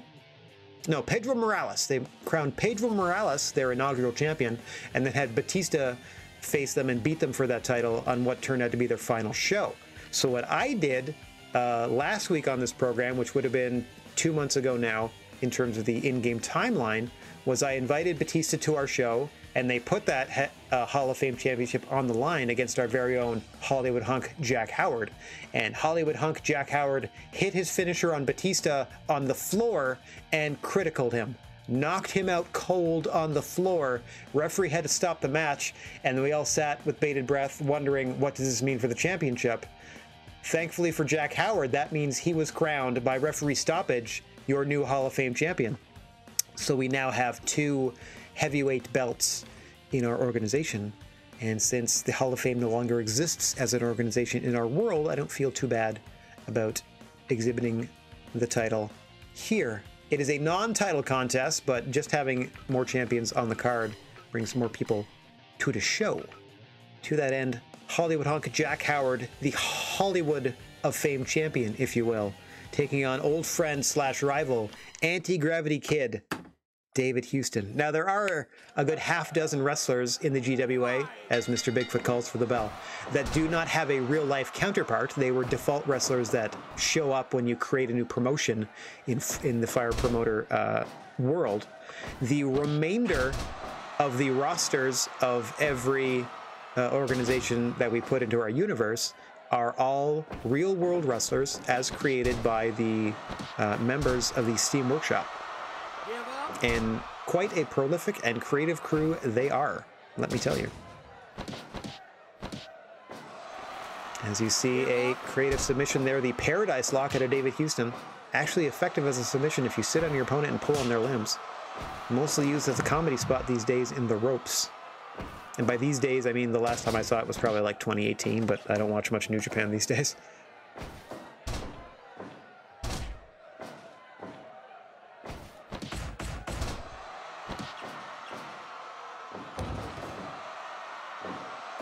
Oh, the point I was making about the 6 wrestlers not existing in the real world. Hollywood hunk Jack Howard, the taller gentleman with the blonde mullet and black trunks, is your Hall of Fame champion. He doesn't exist in the real world. Neither does his opponent in the red, the Anti-Gravity Kid, David Houston. Anti-Gravity Kid David Houston uses an Amaze Impact, that inverted chokeslam of Akira Taoi's. He named his the Amazing Red as one of his finishes. He also has a number of beautiful dives off the top, including several moonsault variations. Hang on here. As a head scissors countered quickly into a powerbomb, gets a no count. Powerful legs of David Houston making short work of that pinning attempt. And so Jack Howard going to work on those self-same legs. Jack Howard, meanwhile, will be looking for the ratings spike. That is his version of the package pile driver. The Hollywood hunk, now a TV star here with us in the GWA. Thinks every time he's on screen is a rating spike, and so named his finisher appropriately. Our current Hall of Fame champion, as we said. These two have a rivalry going back to the original generation of the GWA. So it's like they've been fighting all their lives across multiple multiverses.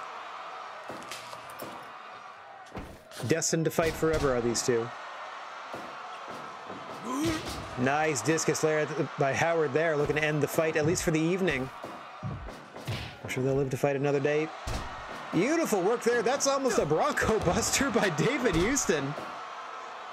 Follows it up with that moonsault off the inside, that Aussie moonsault off the turnbuckle pads, but too close to the ropes there. And the fight continues. Both men down. Both men back up to their feet at the same time. Houston starting to get those head scissor takeovers snapped off. Waiting for Howard to stand.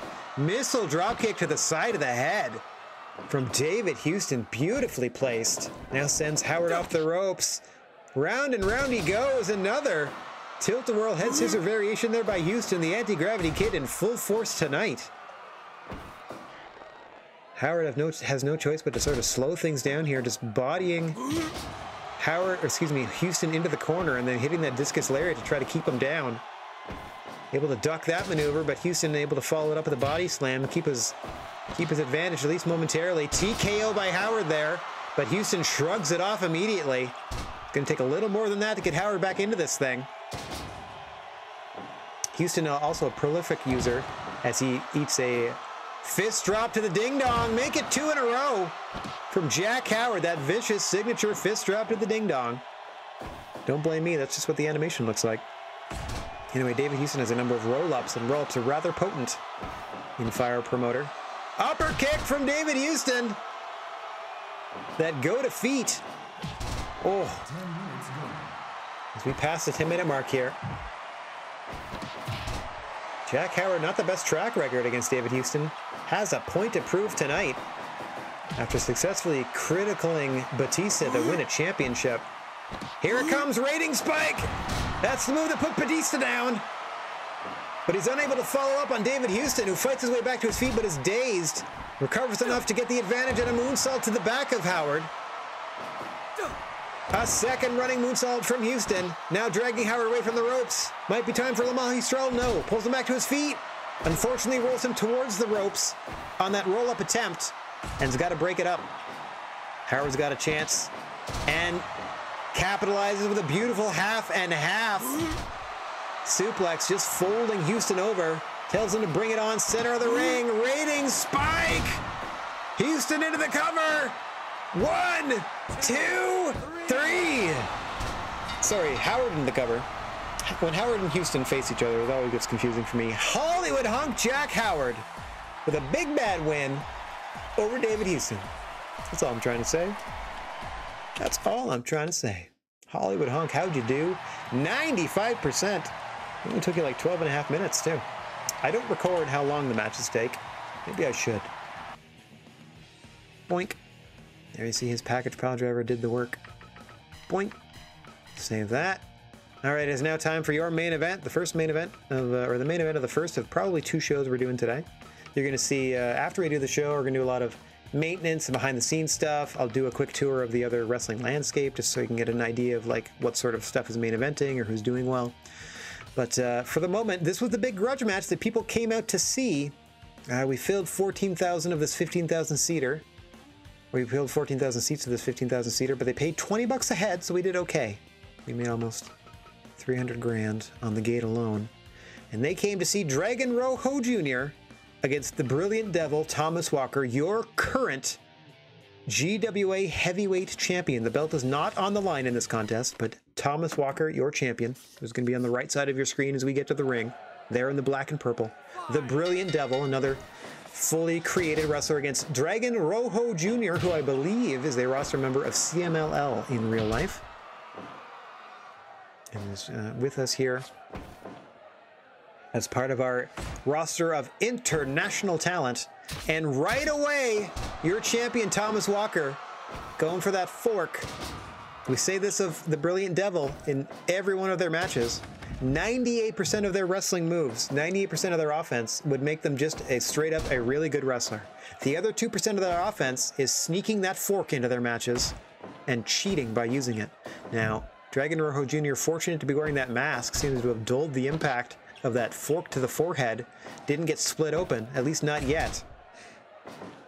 You saw Thomas Walker going for it right away in this one, even in a non-title match. Leaving nothing to chance as your champion, the Brilliant Devil.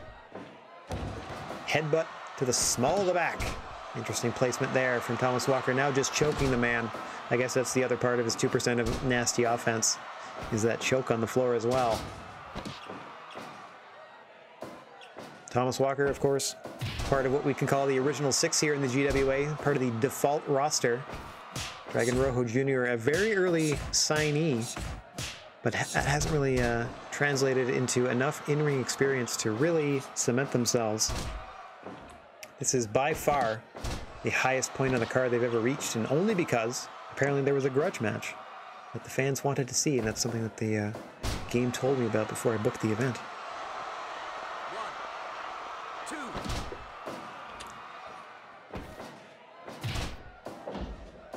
Dragon Rojo Jr. accounting themselves quite well. I did look them up. I'm not intimately familiar with AAA or CMLL. Like, I don't watch a lot of Lucha, but I did look up Dragon Rojo Jr. highlights on YouTube, and dude's quite athletic. I'll give him that. It's still Lucha though, so it's a lot of do all your moves. And then like the shiniest one wins type of thing. Oh, forearms into a roll-up attempt here by Walker. Nicely done by the champion there. I thought he had dazed his opponent enough to sneak in that pin. Oh, working on the head and neck is Thomas Walker. Has that Ushigoroshi, that knee, neck across the knee, essentially, that he uses primarily to beat his opponents down. Hang on. Technically, his finish is a Phoenix Splash of some sort. Looks like a 450 to me, but apparently it starts as a moonsault into a 450, which he calls devils in the details. Dragon Rojo Jr. for the second week in a row now. I neglected to remember what their finish is. I'm sure we'll know it when we see it. Oh no, I know what it is. It's a diving guillotine leg drop off the top rope. Okay. Shades of Psychosis. Okay. I love it when I forget stuff, but then it just comes back to me as soon as I talk about how I don't remember it anymore. There's that Ushigoroshi we were talking about. The back of the head of Dragon Rojo across the knee of Walker and into the cover. Just a 2 count, as we are sub 10 minutes in this one. Nicely done. Suplex variation on that swinging neck breaker. Keeping his opponent on his toes is Thomas Walker, at least figuratively. Nice pancake there from Dragon Rojo. Gets a quick 1 count, and back to the neck goes Thomas Walker with that Ushigoroshi. Into the cover, hooks that leg deep. 2. Dragon Rojo Jr. out again at 2, and now, if your head's hurting, throw your head at him. Big headbutt there. Oh! Spike with the Frankensteiner by Walker. What a counter by your GWA champion. Drop down by Rojo there. Goes low. Unable to follow up, though, after being spiked on his head with that Frankensteiner. Dragon Rojo going for a cover there, just sort of testing the cardio of a Thomas Walker, who hits a huge black hole slam and goes up top. Big frog splash, hooks the leg, but he's too close to the ropes there. His own feet dangling outside the ring there is what broke up that pin attempt.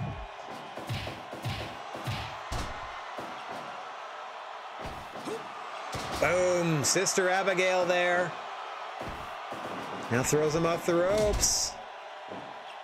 The two collide, but Dragon Rojo Jr., the only man that goes down. Repeat the spot, and this time it's a pancake for Thomas Walker.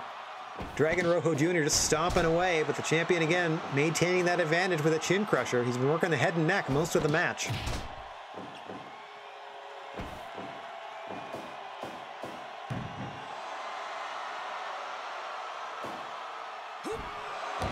$450, that's his Phoenix Splash. That's the devil in the details. But too close to the ropes, and so he resorts to the fork. And it looks like now he's managed to bust Dragon Rojo Jr. open underneath the mask. He has till 5 to break the hold and breaks at 4. Does your proud World Heavyweight Champion, who does another Ushigoroshi into the cover, and that should do it after you can see the pool of blood after that grievous head wound. Immediately capitalizes with the Ushigoroshi, does your champion, and puts Dragon Rojo Jr. away. Had enough of his nonsense, let's say. Yeah, brutal match. But such is the want of your champion. Thomas Walker getting like late 90s WCW vibes. Undercard was amazing. Main event. Wet fart. Okay. Not terrible, but not great, guys. But it's the match that the people came to see. People left! People left! There are less people here at the end of the match. Okay. Wait, that doesn't make any sense. They already paid to get in, so I should get their money. It's only going to give me like 14,006 times whatever the attendance, like the ticket price was. But those other people paid to get in here in the first place. It's not like we gave them refunds. I mean, they better not be giving them refunds. Great success. Ready to book a bigger venue? I don't think so. But we still made $280,000 on the gate. We spent a bunch, though. Okay. Yorano is the new DDT champion. Nick Gage is the GCW champion. That's the only two changes. Okay, we made $223,000. Hang on, let me get back on screen because this is behind the scenes stuff, so I'm not in the way of the matches. See? It cost us $276. We made $500,000 in total. We still made $223,000. With that one payout alone, we can afford our gym upgrade. So that went great. That went great. Guest wrestlers cost us more than they ever would. Yeah, see, $150,000 just to get there with advertising and venue. Salaries, yep, salaries are getting up there. Made a lot of snacks. We might have sold most of the snacks. Ring of Honor is doing a singles tournament this month. That's it. Okay. Here we are advancing. October of year 2. Management start. Oh, they found leader in Latin America. Okay, so they found somebody. And they found Ross in America. Whomever that may be. And we were featured in a Latin American magazine. I hope it boosts our popularity. It must be a coverage of the Dragon Rojo Jr. match we just did in the main event there. Okay, so everything rolled through. Let's save real quick. I like to do my management first and take care of my repair on my facilities. Let's get that taken care of. Oops, immediately. And then since we made enough money to do it, we're going to expand this gym because we're currently at our maximum of 16 to 16 wrestlers. If we level up that gymnasium, ba-boom! I think we can go up to 15 now, or sorry, 20. I think we can go up to 20. Ring doctor, stamina recovery, injury recovery, less likely to use trust, easier to scout wrestlers. Grappling dummy increases attack and defense. Mat work coach increases durability. Okay, I'm going to worry about more expanding on these things next. I'm going to do one a month. Let's start with the cheapest one. Let's add the clinic. Okay, new amenities. We have a clinic now. Okay, how do we do merch-wise? Only 300 left? Okay, photo day, obviously, yeah. We started with 3,000. That's close to 1, so I'll leave it. I'm going to get rid of these and do 3,000 new ones. And 3,000 of these.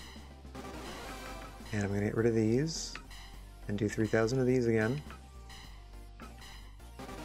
And we sold out of our snacks for the kiddos. There's your ice cream pops for those that want them. Okay. Merch and stuff is done. Our expenses are already ridiculous, but we did expand the gym, which means we have room to hire someone. So we've saved, management-wise, done that. Produced our merchandise already. Normally, in previous playthroughs, I would do that last, but we're getting pretty good at doing it beforehand. So thank you for finding people. I'm going to send you out for more Lucha Folk. You got it. Send you off. And Showman or Kings Road, Japan, America. Let's do Kings Road, America. Also 6 months. Off you pop. Okay. See you later. So that means... I don't know where they would be. They just show up wherever, right? It was just called Ross. Like, it's not gonna... Oh, no, look at that. LA Knight has a belt, and they are no longer associated with whatever promotion they were with when they got that belt. So there's gonna be just somebody called Ross. Let me just organize everybody alphabetically and then find Ross. I don't know who that is. Ross. Oh, Ross Von Erich. Ah, okay. Currently with MLW. Okay, that's the person we just found. And then in Latin America... I cannot remember. It'll come to me. Oh, there you go. this is the person. Joe Leader is the person. The Leader Storm Driver. That's an interesting finisher name. Cool. Okay. That's all good though. We can still offer a contract. Our first, let me go back and save just because I'm crazy about that. Oh, before I do that, before I start offering a contract to people in our world, let's take a look at these promotional stats. So we are the worst of the worst current. Oh, we can have 21. Nice. We are the lowest ranked promotion. You can see there we are rank 16. That's where we finished. That's where we started and finished. The only way we've gone up in rank is there were 17 promotions at the start of this, and as we said, the Hall of Fame promotion disappeared. So in competition with us, you can see all those listed, but let me go biggest to smallest here. The WWE, we have New Japan Pro Wrestling. You can see there what all the details of like how many wrestlers are on their roster, what area they run out of, how much they have in monetary assets, the number of title belts that are active in their promotion, their popularity worldwide, the style of promotion they run, and our relationship to their promotion. They are indifferent to us because they do not pay us any mind whatsoever. So we have WWE here, we have New Japan Pro Wrestling, AEW, NXT, CMLL, Big Japan Pro Wrestling, AAA, Ring of Honor, DDT, it stands for Dramatic Dream Team, another Japanese promotion that's been around for 20 years. All Japan Pro Wrestling's been around since the 70s. Dragon Gate's been around since about 2000 or so. Impact Wrestling, which used to be NWA TNA back in 2002 and still exists for some reason. I mean, you know, they fought and clawed to hang in there for 20 years. Same with Pro Wrestling Noah, which was a major split of All Japan back in the fall of 1999 or 2000, one or the other. Then we have Game Changer Wrestling, just because I wanted more than one hardcore promotion in the world, the other being Big Japan. So we have that, and then we have a Legends promotion, which was composed of legends not in the WWE Hall of Fame, and then we had below them the Hall of Fame exclusive promotion that doesn't exist anymore. So the entirety of the WWE Hall of Fame theoretically is available as free agents, but they're very expensive. Like, well, not the ones that didn't start out in the Hall of Fame promotion aren't, but once a promotion dies, all of its roster members hit the free agent market, but their price goes through the roof because they were just in a major promotion. You know what I mean? Okay, so let's quickly take a look at the results. I'm just going to look at maybe the main events or just highlight the better matches. So they ran a 5,000 seat arena. They got an average card of 70. Eric and R-Truth against Liv Morgan and Robert Roode was 100%. That's fun. Miz versus Otis seemed okay, and then the match seemed to really dip after that. But Dominic Dijakovic versus Mustafa Ali was a highlight. And then your main event of Kofi Kingston and Cedric Alexander was a huge disappointment. Meanwhile, in New Japan, how'd we do? Oh, they had a tournament. They had a 6-person tournament where they only got 11,000 people into a 30,000 seat arena, but they put on a decent show. Like 80% and higher means that the crowd went home happy. So this was a 6-person tournament that it looks like Will Ospreay, David Finlay, and Evil won that. And what weird placement, because it looks like Will Ospreay's foot is stuck in Evil's armpit. AEW, meanwhile, what do they do? 15,000 seater, overall 76. Really started strong with an Eddie Kingston-led tag team match against Angelico's team. I don't know who they would have been fighting, but started well. Big Swole and Ortiz had a banger. Christian Cage and Cash Wheeler had a good one. El Lindaman and Mark Quinn with a 98% effort. And then it kind of steps off a bit. Evil Uno and Chris Jericho in your main event after JD Drake and Alley. So you're going to see some weird pairings, of course. All right, what they sold out of 5,000 seater, did an average in 80. Let's just see what we got. Brendan Vick and Shane Thorne at an 89. Oh, look at that. Karrion Kross in a match that was 63. Huh. No way. Raquel Gonzalez versus Tyson T-Bone. So NXT is a mix of NXT and NXT UK.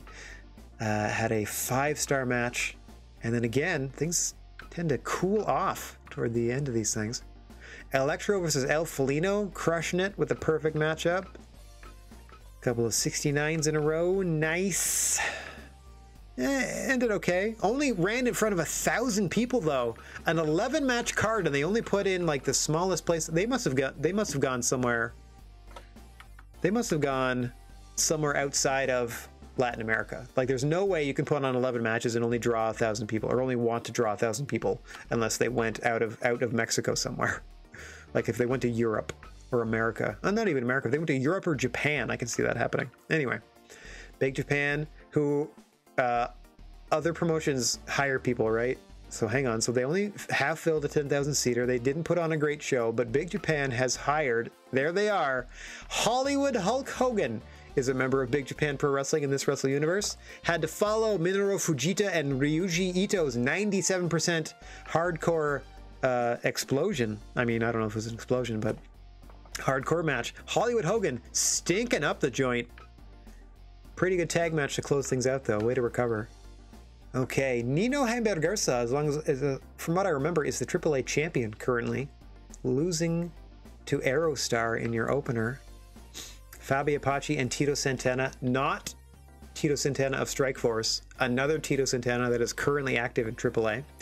Lady Shani and Keira was really good at 96%. Drago and Dave the Clown. Dave the Clown's been putting on really good matches for AAA lately.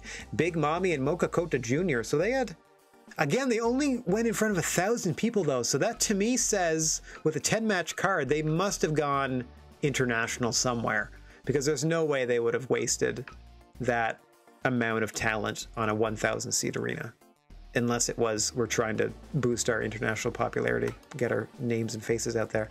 Starting off super strong with a real good team match. I don't know if that's team or 6-person team, doesn't tell me. Flip Gordon and PCO, middle of the show, having a good time.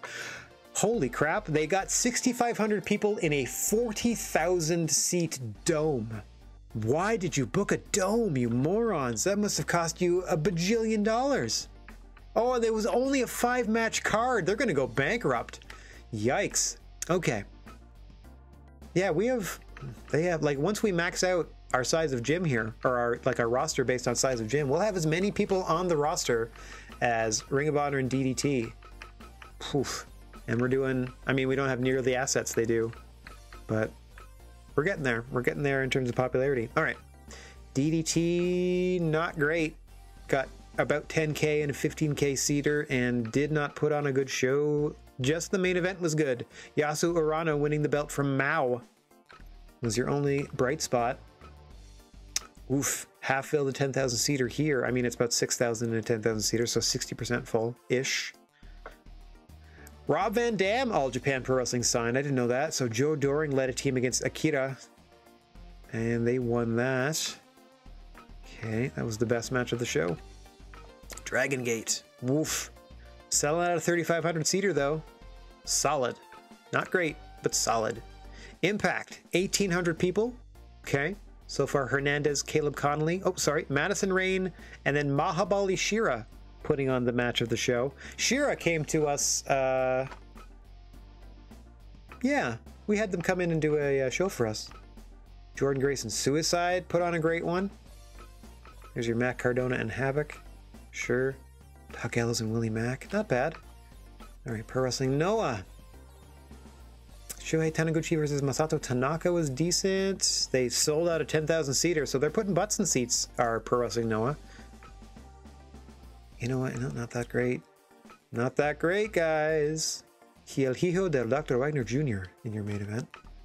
GCW, how you guys doing? Highlight looks to be Solo Darling. Matt Tremont had a good match. 1,600 people. Oh, Johnny Valiant was apparently the GCW champion. And lost it to Nick Gage. Okay. And then our Legends promotion. This one's always fun, just for the matchups. Manabu Nakanishi versus David Young. It seems to be the same people getting on the card, though. Jushin Thunder Liger versus ODB, sure. Tadao Yatsuda, a lot of Impact. Yeah, every match has an Impact legend in it. Abyss, David Young, ODB, Kid Cash, Jerry Lynn. Sold out a 10,000 seater though. Kid Cash, Masahito Kakihara is the best one so far. Great Muta Sonisiaki, another Impact wrestler. Shinya Hashimoto, Elix Skipper, another Impact wrestler. It looks like it's almost exclusively New Japan versus Impact wrestlers in the show. Yep, Matt Bentley, Tatsumi Fujinami, Scott Norton, Shark Boy. Oh, there we branched out in Bison Smith. By the time you get to match 10, it's finally not New Japan versus Impact. It's Pro Wrestling Noah's Bison Smith versus All Japan Pro Wrestling's Dr. Death Steve Williams, and apparently it was a crap match, unfortunately. Suwa and Chono in your main event. That's All Japan for Suwa, I think, and New Japan for Chono. Okay, well, they sold the place out. That's all you can ask for. All right, so that's the results of the last one. Oh boy. Do a quick save, even though we were just looking at stuff. Now it's time to offer that contract. And you know who I'm going to offer it to first. Keith Lee, buddy. You had your first taste of sweet, sweet... Where'd you go? There you are. Sweet, sweet, you know, GWA victory. Why don't you come on down and make it a permanent thing? I'm going to lowball you first. Let's do it. Come on, buddy. Dang it. All right.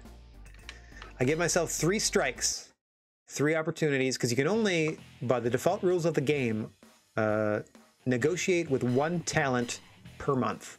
And that's bullcrap. Like, there's no way you could run an actual promotion that way.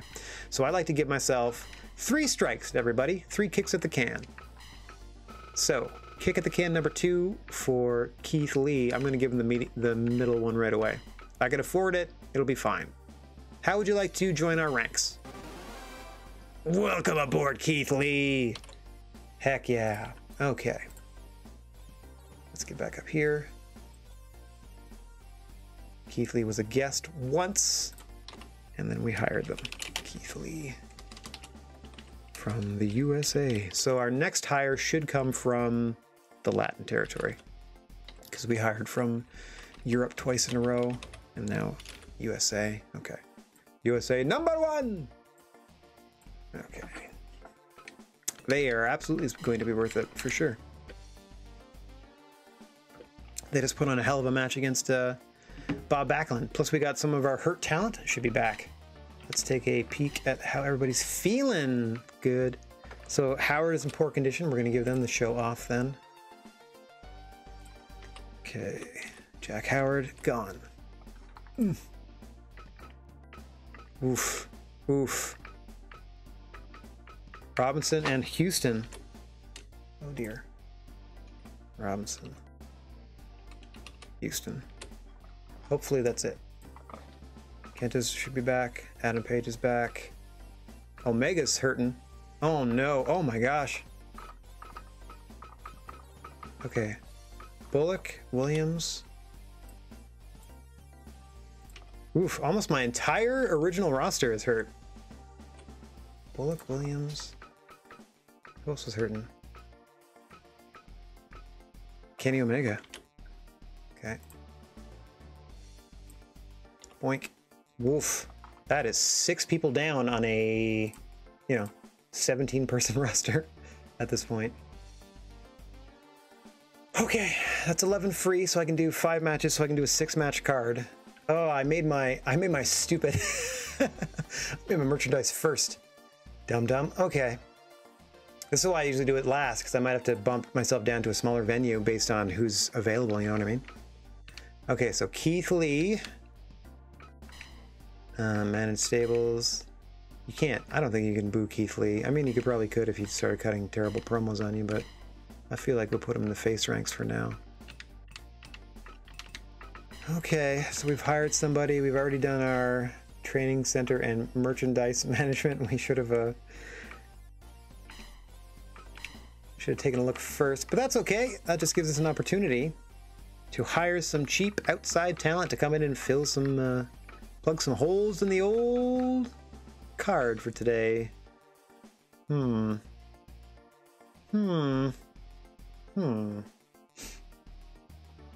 much are you, Becky? The thing I'm trying to do is keep that. Yeah, you're B across the board. I feel like you're gonna keep people in. Or you're gonna draw people in. Cross your fingers, Becky Lynch. Becky Lynch. Welcome aboard. I mean, at least temporarily. Welcome aboard, Becky Lynch. All right, let's find you an opponent. Let's find you an opponent. Okay, who? Ah, yes. Ah. They're interested in working with us, but they don't agree with our wrestling style. That's fun. That's new. Okay, that's one strike against hiring Asuka, so we're going to try twice more. I saved right after I got Becky Lynch. I do believe. Yes. Here we go. Strike number 2. They're freelance, that's fine, but come on, buddy! Don't agree with their wrestling style. Okay. We're going to try one more time, just in case it's somehow the calculations change and they decide to give us a whirl. And then from there, we're just going to try to invite somebody else. Okay, Asuka, do you want to come fight Becky Lynch? No, no they don't. Okay. I'm just going to alphabetize everybody and try to find... Ooh, that'll be fun. Try to find a good opponent. Not a Bella. Ooh, Britt Baker, come on back. Yeah, we had you before, I think. Your popularity isn't that great. Okay, I can afford to go with like some C pluses, not C pluses, but like, you know, about $1,500 on your monthly salary. So that's like a good, you know, 3 to 5 grand on your one night salary. But I'm looking for somebody. Wow, Fandango. I'm going to invite you for a different purpose. Okay, let's try Fandango real quick.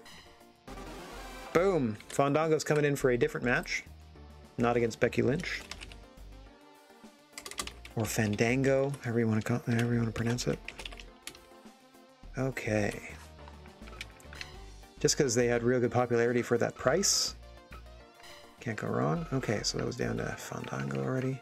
Gail Kim! Oh, yes, please. Yeah! Gail Kim, Becky Lynch! Hells yeah. Okay. Alright, I think we can do this now. I think I can get 6 matches in the ring. That's all I'm trying to do, is keep 6 matches in the ring. Okay, Becky Lynch. Becky! I put Becky. Becky Lynch, or Beckley. Becky Lynch versus Gail Kim. Match number 2 is going to be... Who else did we get? Fandango versus Mad Polly, our early warrior. Thomas Walker's okay. Thomas Walker is the only original wrestler that's going to be okay to wrestle here. So versus Thomas Walker in our main event. I just have it written down versus Thomas Walker. I don't know whom. We'll get there. Okay. So everybody's invited. Everybody made it. We can start booking this thing. Start booking this sucker. Match number 1. I try to at least maintain the position that we're in and not get any worse, you know what I mean? Oh, wow. Well, they did a real good job. Okay, now, Gail Kim, come on down. I like the blue. Let's go with the blue. All right, we got about 1,000 people in the building just for that. All right, friend. Fandango. Let's go with the white pants. 500 people showing up to see Fandango get beat up by Mad Polly.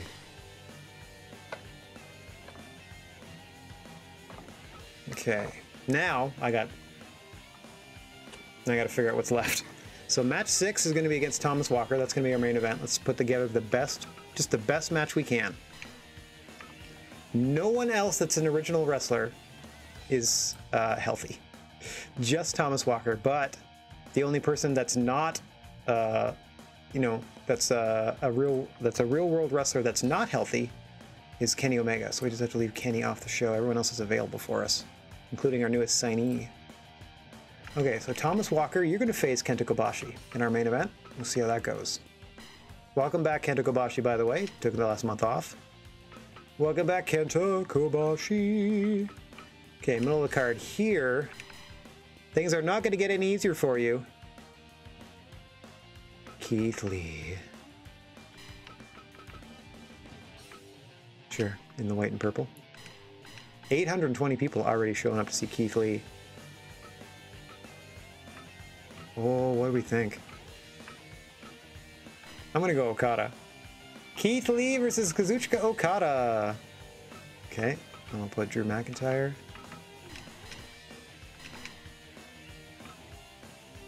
A lot more people than I thought, I think. I'm only trying to do like 6 matches, right? How many people do I have healthy? 1, 2, 3, 4, 5, 6, 7, 8, 9, 10, 11 healthy. Plus I brought in 3. Oh, I have 14 people. Oh, okay, I can do a 7-match card. You got it. So we can sell this thing out, no problem then. Welcome back, Adam Page. You're gonna face somebody. Somebody. What we got for Adam Page? What do we got for Adam Page? Mickey? No, they fought Mickey before. Dave Mastiff coming back. Oh, they fought them before. Dragonoff. Oh, they're not doing well. Dragonoff also. Oh, Mad Polly also doing poorly. Oh dear. Okay, Bullock. Yeah, we already knew that. Hang on. Can you make a pour? Oh, even less people than I thought. So I might have had to have compressed the card on Poipus. So I'm gonna get Mad Polly out of there because they're hurting. I don't want people getting injured. And Dragonoff apparently is also hurt. Is that right? Let's just skim this real quick. Yeah, Dragonoff in poor condition. Mad Polly in poor condition. Okay, let's get Mad Polly out of there. You can face Adam Page instead. Or... ooh, let's do you El Tejano. That actually brought more people into the event. Okay, Adam Page. Bill Bullock's hurt. Mickey Williams is hurt. Woof. Dave Mastiff is okay, but good lord. Okay, can't do those ones. Yeah. Adam Page, Drew McIntyre. Okay. Oh boy, this is gonna suck. Dave Mastiff is beaten to crap. Can't use any of those. Can't use them. It's basically Dragon Row Jr. versus Dave Mastiff, and that's all I can do. So we'll put Dave Mastiff here. I'm sorry, buddy. You're gonna have to gut this one out. Yeah, not quite the star power of our last show, that's for sure. I can sell it out with a TV commercial. Hang on. At 20 bucks a head. Which puts me at 80 grand. Hang on. More than 80 grand over. So I'm making about 100 on the gate with that TV commercial. This one I just have to do extra advertising for because the card itself isn't as strong, but it's the best I'm going to be able to do. I really don't feel good about putting Dave Mastiff in there either. Okay, what if I did this?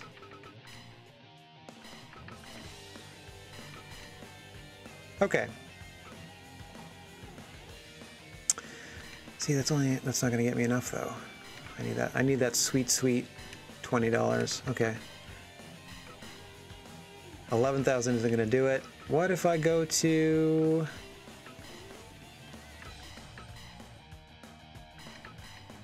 this 10,000 seater with a print ad?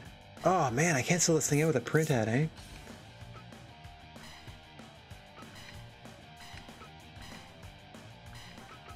Okay, $10, no advertising. I can sell this place out. 70,000 expenses for that, 100,000 on the gate. How am I doing? 20 bucks?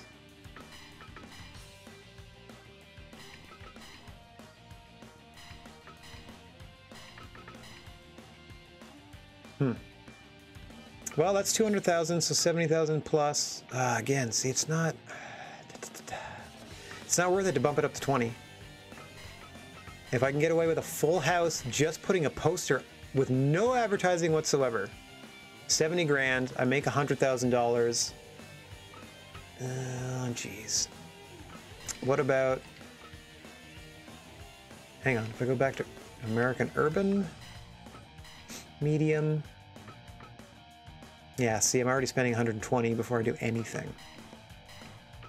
Okay, American Rural, medium. There we go.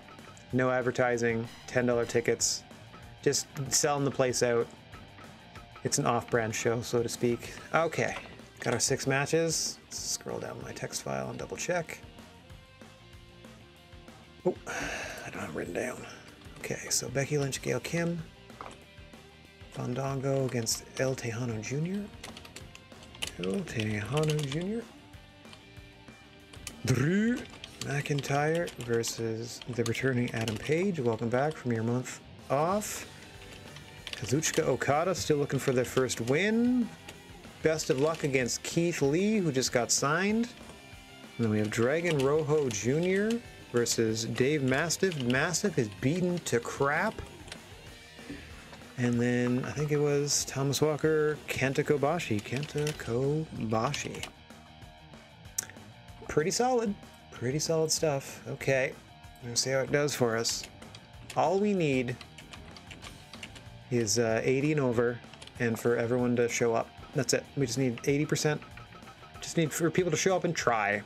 Okay, no advertising. We're trying to cut some corners, save as much as we can. We've already produced a bunch of merchandise, so saving money on the house is nice, but I'm also not making a lot. Okay. See, the thing is, the expenses get covered. Full house, I'm gonna make about 40 grand. But if I go to, sorry, not Japan, that's not gonna work at all. If I go to American Urban, medium haul here, that's 15. Ticket price, 20 bucks. Poster. Print ad. Commercial. So that's making, let's go print ad. 11114. 111114. Hang on. Ooh. Yeah, I love that my keyboard just has a calculator button I can hit. Okay, so 11,114 plus 5738 plus 5738 equals times 20 bucks equals. So minus will be 220. So if I go with this and the TV commercial with the expenses of $220,000 and the knowing what I'll get, I'm going to make $117,000 on the gate. So that's more money that I can put toward offsetting the other costs. So I think I'm going to go with that because that's going to more than cover what we're doing. I know it's expensive to put that TV commercial up there, but it fills the place. It fills the 15,000 seater at 20 bucks a head. So that gets us at least 300 grand to play around with. Okay. That's what we're going to go with. After much deliberation. Most expensive show we've ever run. We're going to lose money on it regardless. But now it's up to... Okay, hang on one second. Good, I've already done that. Now it's up to merchandise sales, because we don't have a full capacity of the t-shirts. We got full everything else. So hopefully those all sell. We get a little bit of kickback. We get a little bit. We get $8,300 from sponsorships. We get 3 grand. So we get $11,000 from sponsorships for all the good it does us. We just upgraded our gym. That's why we have a really hefty expense this month. We paid for it with what we made last month, but rolling forward, here we go. Okay, so we have 3 friends we have to worry about whether they're going to show up or not. Same rule apply as when I do, you know, contract negotiations, etc., etc. 3 chances for them to show up for work. Okay, before we do that, let's save again real quick. And then proceed. Finalize management decisions? Yes. Proceed to the results? Yes. We have expanded our gym and hired someone, didn't we? Right? Promotion stats. Yeah, we have 17 of 21. We couldn't have had that. Who did we hire? Keith Lee. Jeepers creepers, buddy. Yeah, we hired Drew last time. We got Keith this time. Got it. Proceed. Everybody show up for work, please. There's like 3 of you this time. Fandango, Gail Kim, Becky Lynch, everybody here? Yeah. Excellent stuff. All right, our first match. Showcase title. Showcase match with a couple of friends. Becky Lynch, Gail Kim. Just want to see it happen. And it shall. In the ring right about now.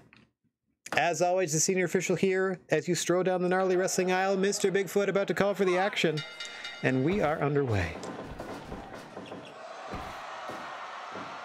Gail Kim starting things off with that Joshi style slam.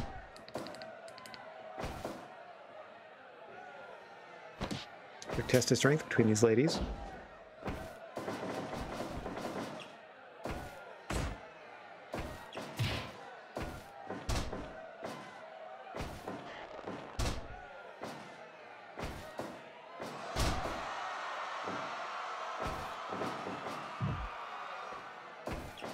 Gail Kim, quick kick it. Ooh, excuse me, quick out of the corner there. Easy for me to say.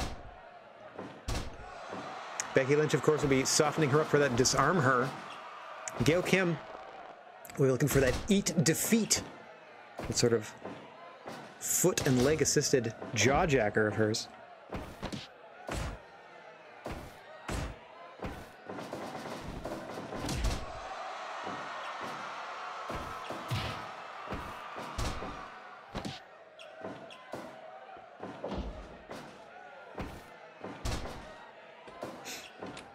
Two ladies here slugging it out in these opening minutes.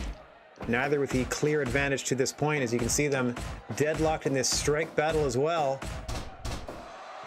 Becky Lynch getting the better of Gail Kim in that exchange, but didn't really translate into much of an advantage. Nice exploder there. There's some signature offense from Becky Lynch. As we're approaching 4 minutes gone now.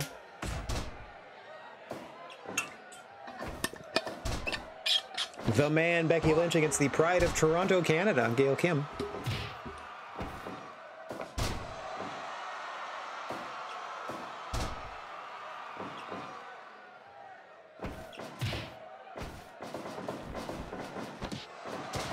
Off the ropes into a quick head scissor takeover there for Gail Kim as we again pass the 5-minute mark in this contest. I mean, we can only pass it once, but we again pass a 5-minute mark in a contest.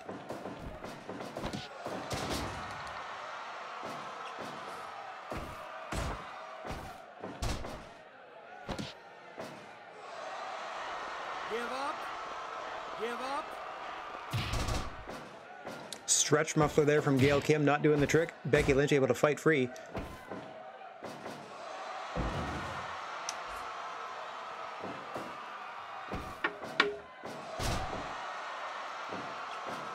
Gail Kim following up with that nice seated neck breaker.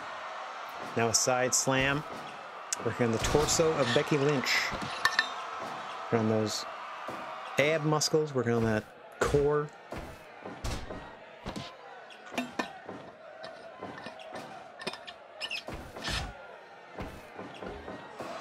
There it is, eat defeat.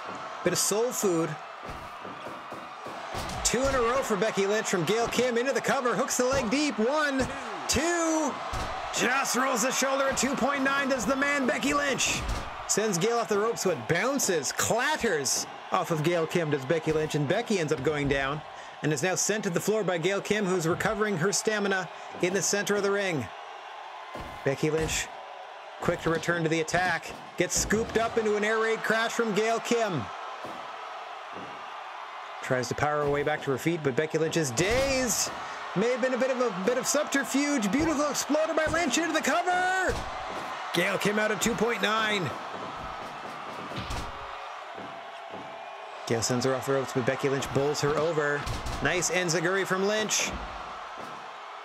Going for the disarmer there, but Gail Kim fought her off. As we pass the 10-minute mark, you just heard it. Oh! Crawls up into a rollover arm breaker. Nicely attempted there from Gail Kim, and another eat defeat. Hooks the leg deep. 1, 2. No, Lynch out again. First, Gail Kim tries an arm submission of her own. Becky Lynch able to fight out of that, and then almost seals the deal with another serving of soul food. Hey, SSD Ninja, nice to see you. You were just in time for the second show. This is the first match of our second card tonight. Welcome to the debut week of GWA in prime time. Hope you've been having a good one. Gail Kim looking to reverse her fortunes here. She gets shoulder thrusted, I should say, in the corner there by Becky Lynch, who locks on to disarm her. Referee Mr. Bigfoot in perfect position to call for the submission should one occur, but Gail Kim able to fight her way free. Back and forth these two ladies go. Gail Kim thought she had things wrapped up with the drop kick, but Becky Lynch surprising her with that clothesline to maintain the offensive advantage for now. Gail Kim, though, nice counter into a roll-up. 2, 3. Gail Kim surprising Becky Lynch with a roll-up. And earning herself a victory here. Okay, then. Hopefully the crowd liked it. Yeah, crowd had a big good time. Had a good big time. Had a big old good time. Had funs. Nice. 96% on a backslide. Nice work, ladies. Thanks for coming in. Those are a couple of friends of ours coming in from the free agency pools. Much like Fandango is in to face El Tejano Jr. All right. Dongo versus Tejano. As always, the senior official, the creature on feature, Mr. Bigfoot calls for the bell, and we are underway. As you stroll down the gnarly wrestling aisle, ooh, I didn't know he had those sexy purple flames on the side of his pants, did Fandango. Looking good as he's into an early cover and gets a no count there. In for one night only is Fandango. El Tejano Jr. in the black and gold, a regular roster member here of the GWA. Looking to reestablish themselves. Certainly want to put on a good showing. And don't want to suffer the shame of losing to a non-contracted talent, does El Tejano Jr., who will be looking for that that Tornado Tejas, excuse me, not the Texas Tornado, the Tornado Tejas. Some call it the Ushigoroshi. He calls it the Tornado Tejas. Meanwhile, Fandango, as far as I understand, still uses that leg drop off the top as a finisher. His hip is going to be complaining about that in the years and decades to come, but might not have to worry about it as El Tejano slams him to the ground and falls him out there. There are no countouts or disqualifications on the floor of the GWA ring, and Fandango taking advantage of that so far. Suplexing El Tejano Jr. with the back of his head hitting the apron of the ring on the way down. Now he himself getting thrown into the barricades. The fight will continue on the floor until both competitors rejoin the action in the ring. That's the only place that you can win the match, within the confines of the gnarly wrestling aisle ring. You can fight forever on the floor, though. Weapons can come into play, as you see El Tejano Jr. grabbing a chair. Free to use them on the floor, but there is a 5 count to drop them once you get back in the ring. Bit of a hybrid rule system that we have going. Unique to Fire Pro games. Nice short arm lariat there by El Tejano Jr., who goes up top and drops a beautiful flipping senton into the cover. 1, 2. Fandango powers out at 2. El Tejano Jr. did not hook a leg, but Fandango hooked El Tejano for that Russian leg sweep into the corner, into the cover, but only a 1 count.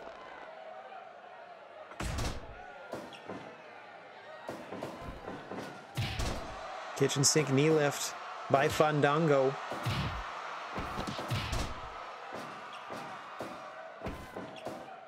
Now the go behind, nice backdrop suplex there. Impressive bit of offense here out of Fandango. Not used to seeing him on offense. Most of his matches he was the not the aggressor, I would say. Brett's rope superplex, that's the most dangerous rope. Now Fandango off the ropes. Another kitchen sink knee lift, and he takes time to dance. Center of the ring, Alex Wright would be proud. Give up. Well, Boston Crab, he pulls El Tejano Jr.'s legs and lower back. But El Tejano Jr. able to power out. Try some offense of his own. Nice suplex there. Oh! Fandango missed with his boot. El Tejano Jr. did not. And back to the kitchen sink goes Fandango, as you see our senior official, Mr. Bigfoot. Light footwork there as he scampers back and forth across the ring. Nice black hole slam from El Tejano Jr. into the cover. 1, 2. Fandango at a 2.9. Looking for the 3-point yaw. Had to settle for the 2.9. Fandango missing wildly with a drop kick here. Excellent poise by El Tejano Jr. as he now looks to the crowd for a bit of adulation before he hits Tornado Tejas. That is it. Going for the cover here. 1, 2. No! Fandango at a 2.9 once again. Who can forget Fandango's debut WrestleMania match against Chris Jericho, in which he was victorious. It was all downhill from there as far as the singles career of Fandango is concerned. Hoping to redeem himself here as a guest of the GWA against roster member El Tejano Jr. Nice leg sweep there by Fandango, and he's going up top. Oh, did not have time to attempt that leg drop. You had to know it was on his mind. But couldn't quite have the time for it. Drops him with a brainbuster, does Fandango. Didn't know he had that in his arsenal. And now a schoolboy roll-up. This could do it too. No. El Tejano getting out. Does the deal with a Falcon Arrow, but he's too close to the ropes. You saw El Tejano Jr. able to get that leg on the middle rope there. Oh, thanks, SSD Ninja. This is my 53rd week of commenting wrestling. This is our 1-year anniversary. So you would think that after a year of doing it, I might be a little better at commentating. Oh, Brass knocks the power of the punch there from El Tejano Jr. right in full view of the ref, but he had a 5 count. And thankfully for Fandango, he kicks it too. Hard to get a 5 count instituted when you punch him in the head once. Anywho. Some of the loopholes in the disqualification rules here in the GWA that some of these dastardly or more dastardly competitors try to take advantage of as we are heading towards the 15-minute mark. Another beautiful Falcon Arrow there by Fandango. A Fandango arrow. But again, too close to the ropes, and now Fandango, you can see, having to catch his breath. The toll it is taking on both of these competitors as we are almost 15 minutes deep. Smartly done there. Fandango creating some time and space so he can get his breath back. El Tejano doing the same before he returns to the fight, and we're resetting at about the 15-minute mark here. Scoops him up. Air raid crash by El Tejano Jr. Into the cover. 1, 2. No. Fandango out again. Back and forth they go. Fandango up top. This is it. Leg drop to the back of the head. Off the top rope. Rolls him into the cover. 1, 2. No. El Tejano out at 2. And then a Tornado Tejas to Fandango. Drags him away from the ropes. Into the cover. 1, 2. Fandango powers out at 2. And they fight on. Black hole slam by El Tejano Jr. Into the cover once more. 2 and no. Fandango out again. El Tejano to the adulation of the crowd, going up top. Rolls him over with that senton into the cover. 1, 2. Fandango out again. A lot of fight we're seeing out of Fandango. More than he ever showed on his many matches on WWE Main Event. Nice gut wrench suplex there. All he can do to stay in it. Has absorbed a lot of punishment, has Fandango. Looking to dish some out here, but El Tejano Jr. with that big boot maintains his advantage. Working the midsection now. It's hard to set your opponent up north and south. He's trying to roll him back into the center of the ring. Trying to get himself out of rope break territory. Smartly done by El Tejano Jr., but it allows Fandango to get that move off. There you can see the poor ring positioning of Fandango, unfamiliar to the size and scope of the GWA ring, taking his time to dance for the crowd. When he should be thinking about putting El Tejano Jr. down and out. Schoolboy in the center of the ring could do the trick, and it does! Fandango beats El Tejano Jr. in a corker. 19.5 minutes. Wowzers. What an effort from both men. Let's see how the crowd felt about this one. Heck yeah! 100%. That is a 5-star classic from ya boy Fandango. Hells yeah. All right, I'm just trying to get through this because we got a 6-match card. We're about halfway through. Okay, one of our newest signees. A lot of these are new signees because we're expanding our roster each and every month. So Drew McIntyre, unsuccessful in their debut last month, losing to, who do I want to say they lost to? Oh, they lost to Mad Polly in the opening contest of their first month. Mad Polly having to take some time off to heal some injuries, a lot of nagging injuries this month. That's why we've had to get in 3 guests for this show, but guess time is over. Fandango very much impressing with that effort against El Tejano Jr. And let's see how Drew McIntyre, one of our recent contracted signees, how they do against Hangman Adam Page. Let's get down to the ring and see how this shakes out. As always, the creature on feature of the senior official here in the GWA, Mr. Bigfoot, ringing the bell, and we are underway. Drew McIntyre, the bearded, chest-haired gentleman in the black trunks. Hangman Adam Page, lighter hair, black and white, more throughout their gear in the trunks, boots, and knee pads. As Adam Page there sends McIntyre off the ropes, but he ducks the clothesline and suplexes Adam Page over to McIntyre. Now, Adam Page again trying for something that McIntyre, the larger and stronger of these two competitors, able to easily counter some of Hangman Adam Page's cowboy-ish, some might say.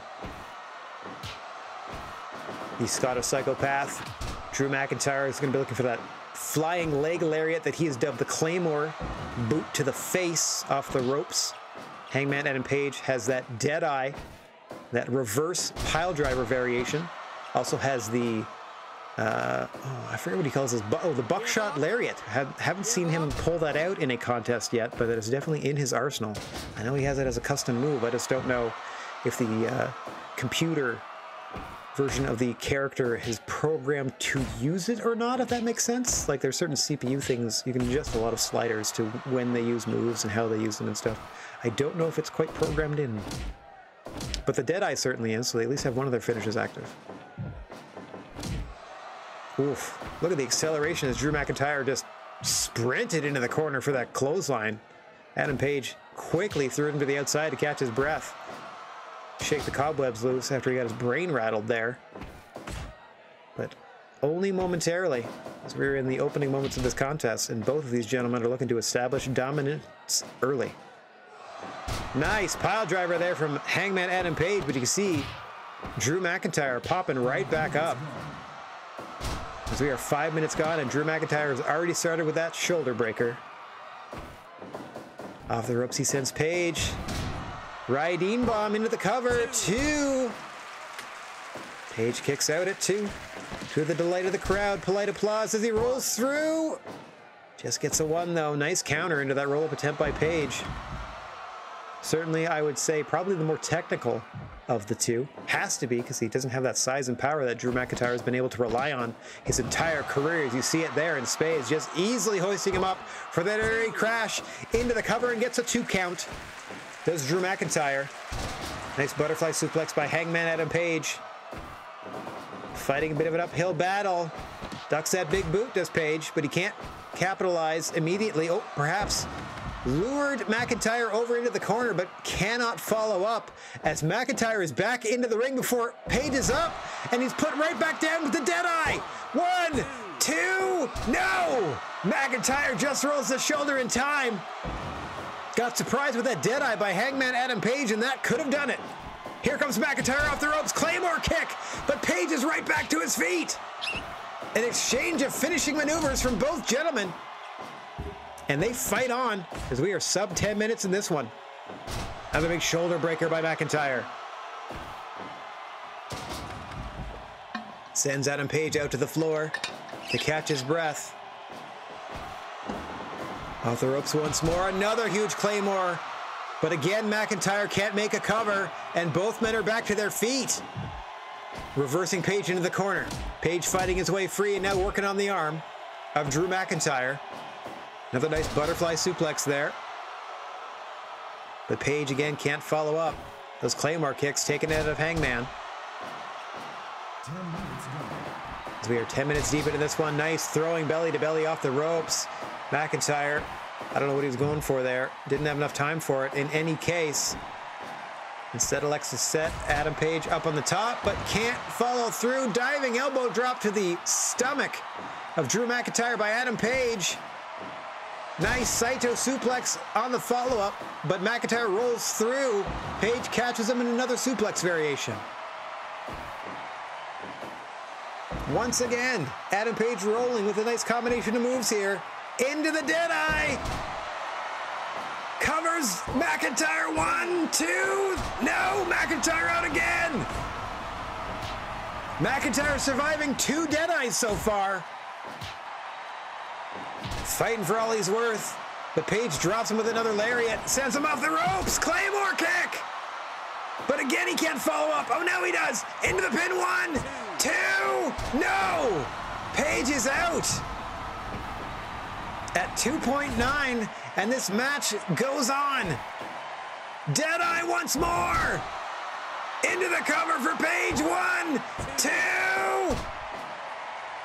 McIntyre out at 2. A stronger kick at that time. And a Claymore for Page. And he's right back up to his feet. Ushi-Gadoshi to McIntyre. Throwing belly to belly. I thought McIntyre was going to try to send him out of the ring, but he got tangled up in the ropes, did Hangman Adam Page. Now he sends McIntyre to the floor. No countouts or DQs out here. Anything goes. They will fight out there until they make it back to the ring. So McIntyre just pulling the face of Adam Page to the floor, essentially. Deadeye on the floor! Telling McIntyre to bring it on, but he's got to get McIntyre back in the ring, and that allows McIntyre some time to fight his way back into this matchup. You can see Page just trying to throw him back into the ring to no avail. Alexa said to hit him into the guardrail. Now pulling McIntyre's face into the ground. Oof. Drop toe by McIntyre. Got a bit of guardrail there as well, did Page. This is not a pretty spot. Small package just wrestling on instinct is the Hangman. Small package can't help you on the floor. We cannot set falls count anywhere rules. Again, counter through into the backslide. No good. But the fight in the ring now, okay. Drew McIntyre has none of that. Straight back out to the floor for the Scottish Psychopath.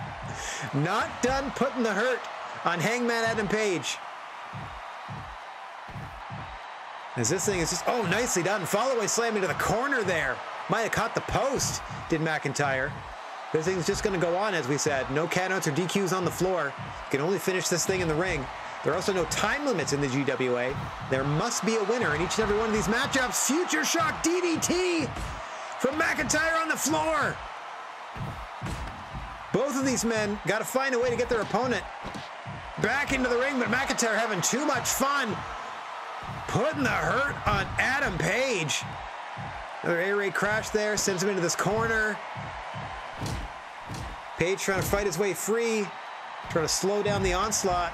Gets run into the post there, and then drop toes McIntyre into the post. Now trying to play a bit of cat and mouse to catch your breath where you can, and both men are back in the ring. Nice forearm by Page as we approach the 20-minute mark here. Drops McIntyre with another vicious forearm. McIntyre sends him to the floor once again. This thing is turning into quite the brawl on the floor. Saito suplex, but McIntyre's up first. Into an air raid crash on Page. Goodness gracious me. What will be left of either of these gentlemen after the conclusion of this? McIntyre, of course, looking for their first win in the GWA. Page is coming back after a month away to heal some nagging injuries. Both men wanting to impress. Neither giving an inch in this one. And we are 20 minutes plus with no end in sight. Oh, gut check time for Adam Page. Dragged away from the ropes by McIntyre, but gets countered immediately. Suplex by the Hangman. Page is up. And he puts McIntyre down with a pile driver. Back to his feet, though. Sends him off the ropes. Gets bowled over by McIntyre. Signals to the crowd that this is it. Chin crusher to Hangman Adam Page. Softening him up, perhaps. Hang on. Page with another pile driver. Pulls Drew back to his feet, but they are slugging it out once more. Clothesline from the Hangman ends that argument. And now he sends Drew off the ropes and drops him with another forearm. Almost 25 minutes gone in this one. It is a war as both men are down after some mistime, or after a mistiming off that Irish whip. Drew again sending Page to the floor. This thing's getting uglier and uglier as we go on. Oof. Running Page against the apron there. Sorry, running Drew against the apron there, and then being thrown back in the ring was Hangman, trying to get a bit of time to catch his breath. Drew following him back to the outside of the ring. These two gentlemen all over each other in this contest. Bam Bam Bigelow guy loves it.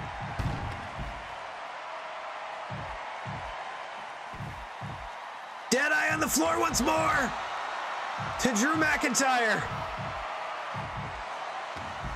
who hits a suplex on Adam Page almost immediately and then throws him into the post. Neither man, even after hitting a finish, can maintain an advantage for long. Nice butterfly suplex there. As we are 25 minutes plus into this one with, again, no end in sight. Another butterfly suplex by Adam Page, as these two are content to stay on the floor. Going back and forth every corner of the ring. Adam Page now retreats to the center of the ring where he can win the match. Nice follow-away slam, sitting Drew McIntyre up dead center in the center of the ring. Butterfly suplex by Page. Got a real good combo rolling. Suplex by Page again. I'm just waiting for it. Another butterfly. I'm just waiting for that Deadeye attempt. Or a pin attempt, either or. Drew trying to scurry away. Shoulder breaker to Page. Gets drop toe holded for his troubles and then sent once again to the floor, but Page smartly this time as we crest 30 minutes. Just hangs in the middle of the ring for a sec to catch his breath. Drew McIntyre with a suplex though. Momentum is back and forth in this one. This one is wild. Deadeye! Deadeye by Page! Drags him away from the ropes. This should do it. Hooks. Does not hook the leg though. 2! No! Drew able to escape. If he'd hooked the leg, that could have been it. Hangman with an Ushigoroshi. Rolls him up. 1, 2, 3. Mercifully. North of 30 minutes. Hangman, Adam Page. With that roll up, finally putting away Drew McIntyre. And that better be, I was going to say, it better be in the 90s. 92%. Took a little bit of a dip there toward the end. Little bit of a dip. Not too bad, though. Okay. Overwrite that. We're going to get down to this. I'm going to start this next matchup, but I'm going to run to the bathroom, so there will be no commentary for the first 2 minutes. Let's hope that neither criticals the other. As we see Kazuchika Okada versus Limitless Keith Lee in their first match on the roster. Mr. Bigfoot rings the bell and we are underway, and I will be right back.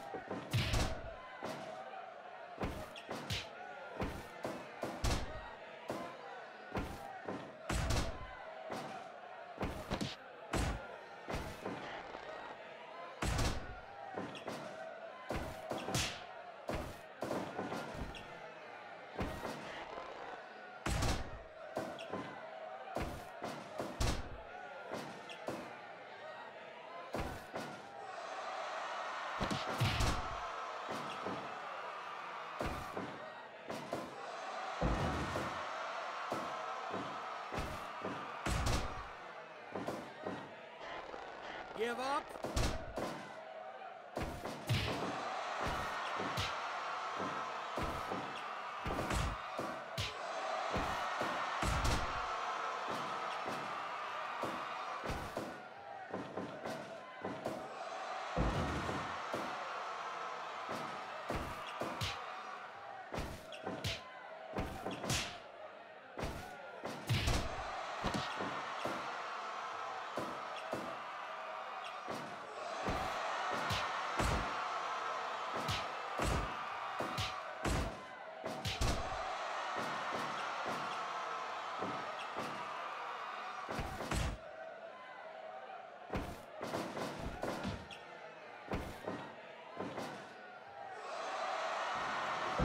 Impressive power on display there from Keith Lee with that stalling vertical suplex. Ooh. I'm back at the commentation station. Quick senton from Okada.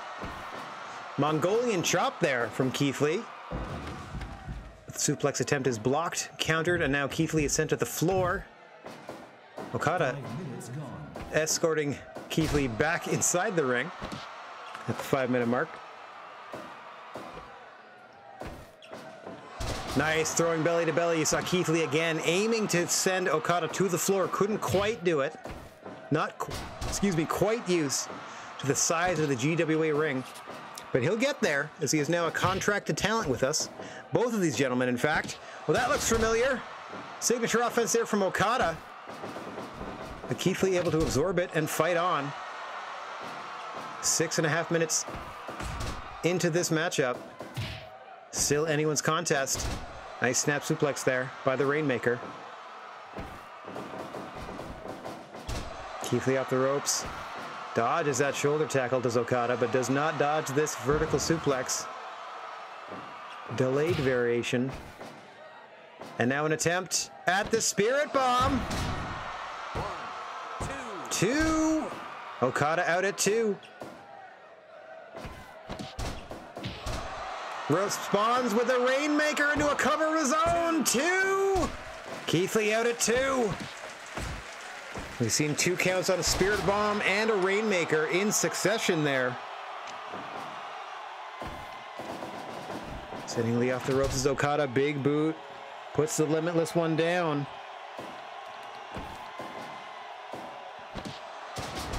Across the knee again. Goes the neck of Keith Lee. Big boot to the face this time. Softening up the head and neck, as Okada does. That knockout shot, that Rainmaker. I still don't understand what that move is supposed to be. Is it like a body press? It doesn't look like it hits them. I'm gonna have to check that out. Like, edit their moveset or something. That's weird as heck. German suplex into another Rainmaker from Okada. Pulls him away from the ropes, but can't make the cover. You can see how winded Okada is. Oh. Just driving Okada down with that shoulder up top. Big frog splash from Keith Lee. 1, 2. Okada gets out at 2. Now sent to the floor.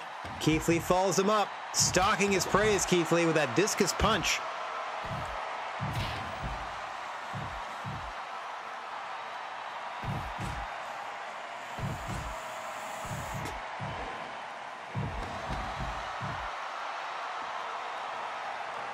These two gentlemen content to fight one another outside the confines of the GWA ring with our no countouts or disqualifications. If you don't mind me, I'm gonna have a quick poof whilst I call this one.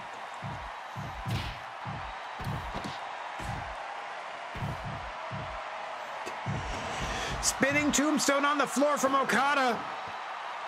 Just leaving Keith Lee laying momentarily.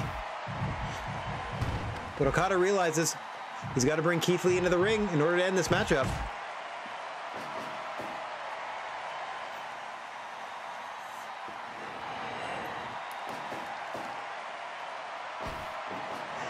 And now we see them both back on the ring. Once again, the back of the head of Keith Lee across the knee of Okada. Excellent work to get him over for that German. Wasn't counting on the pin. I think he just wanted to hit his head against the turnbuckle, and so he did.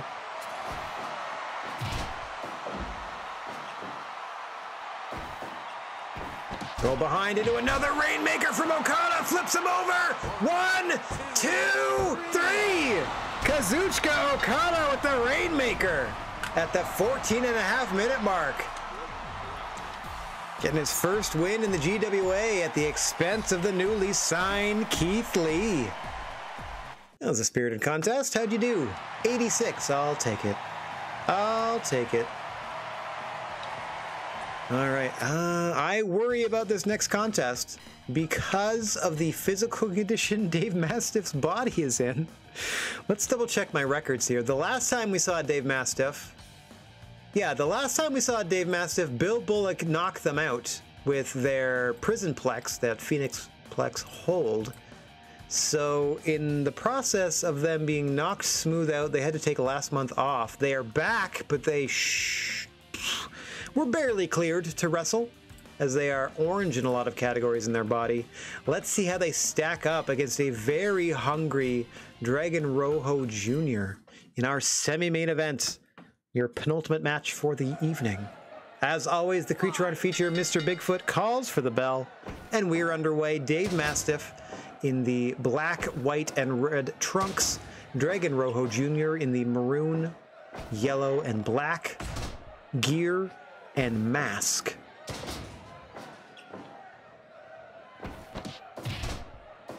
We often talk about the low center of gravity of a Dave Mastiff, but against a competitor is equal in size, more or less, like a Dragon Rojo Jr., he doesn't have to work extra hard as he normally would against larger opponents, so he can really take advantage of his power should he be able to control the pace of this matchup. Dragon Rojo Jr., meanwhile, as you might have guessed, does things with a lucha flair. He's going to want to keep things on the run, on the hop, constantly moving.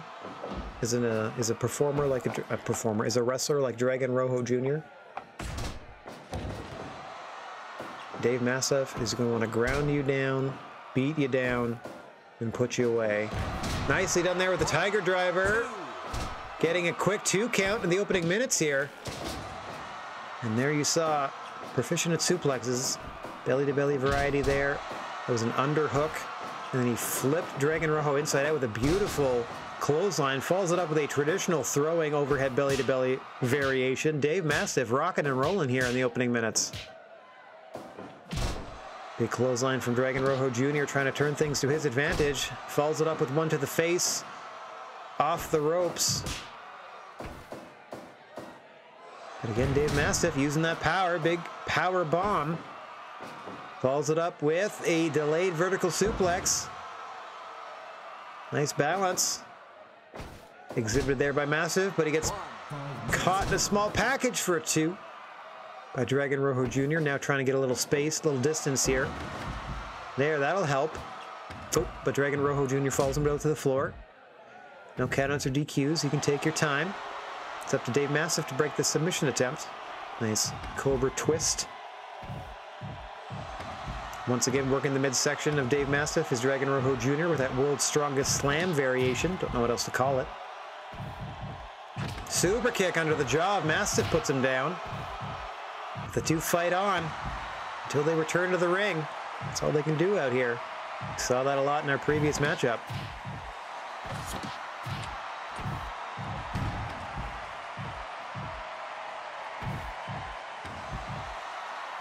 Just dropping Mastiff first, working on that torso, more or less. Trying to wind the man. If you take your opponent's wind away, they can't do much.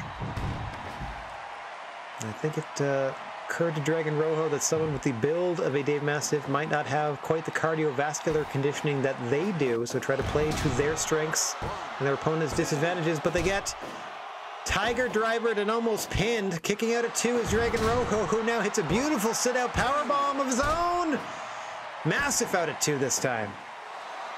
Oh my gosh, a running Thunder Fire powerbomb, a running awesome bomb, some would say, by Dave Mastiff. Double underhook on that belly-to-belly once more. Now that we're back in the ring, the action is heating up even further. Another underhook belly-to-belly by Mastiff. Drops a big fist, but you can see every time he slows down, the toll the match is already taking. Small package by Rojo. Almost puts him away. Off the ropes goes Mastiff. Gets popped up and put back down by Dragon Rojo Jr. Looking to follow up with what? We won't see it. Mastiff with a huge powerbomb, hooks the leg. 2! Dragon Rojo Jr. just kicks out at the 10-minute mark. Rolls Mastiff over. Got him! Mastiff had winded himself to the point where he couldn't kick out of a simple pin attempt. That last powerbomb was out of desperation for Dave Mastiff. And he doesn't have enough left to continue just like that. Very interesting finish there. Yeah, I don't know that he wasn't suffering. As we said, he took last month off due to nagging injuries. I don't know that he wasn't suffering from something that he otherwise would have kicked out of. You know what I mean? Like something that it was definitely his like midsection, torso, like belly was like orange on his profile page. So I feel like that's probably why he tuckered out as quickly as he did. But good on ya, Dave Mastiff, for putting on something of a fight. We still got a 91% average rating, so long as this one isn't a disaster, that should maintain for the rest of the show. We got 15,000 strong here. They each paid $20 to be here, so that's at least $300,000 in money to work with, including whatever, on top of whatever else we did merchandise-wise. We're going to try to get $500,000 to break even, I think. I don't think we're going to reach that, but we can try. Okay. This is our main event, the last main event of the show. Kenta Kobashi in a singles non-title match against your GWA heavyweight champion of the world, the Brilliant Devil, Thomas Walker. Both gentlemen will be in black and purple. Thomas Walker, lighter complexion, longer hair, longer tights. You can see the nice tan there on Kenta Kobashi in their black and purple trunks. We'll be looking for that burning hammer, or the orange crush, or the burning lariat. Kenta Kobashi with a number of maneuvers that they can put you away with. Likewise, Thomas Walker has that Ushigoroshi that they use to great effect. That Devil's in the Details 450 splash variation that they use to great effect. The fork that they somehow hide in their trunks in every match and use to great effect, as you see a roll-up attempt there. Both of these combatants, a lot of tools in their arsenal that can put you away, as you see Thomas Walker making an early attempt there at a jumping Frankensteiner. Kenta Kobashi thwarting that. And the game of human chess continues. Nice suplex there by Kenta Kobashi. Another missed roll-up attempt there. I don't know that Thomas Walker is going to be able to out-wrestle Kenta Kobashi in a pure sense. Oh, may have spoken too soon, but Kenta out at a no count once again.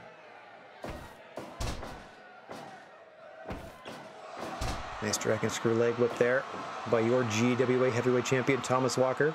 Here again, as we said, in non-title action against Kenta Kobashi. Walker last showed up in your main event just last month, defeating Dragon Rojo Jr. after testing the measure of the man, and then as soon as he got into a bit of trouble, stabbing him repeatedly in the head until he busted him open, and then hitting with the Ushigoroshi and pinning him almost immediately was Thomas Walker, before Dragon Rojo Jr. essentially knew what hit him. We'll see how long Thomas Walker can hold off, how long his confidence in his own wrestling ability can hold out in a match like this before he resorts to his usual tactics against Kenta Kobashi.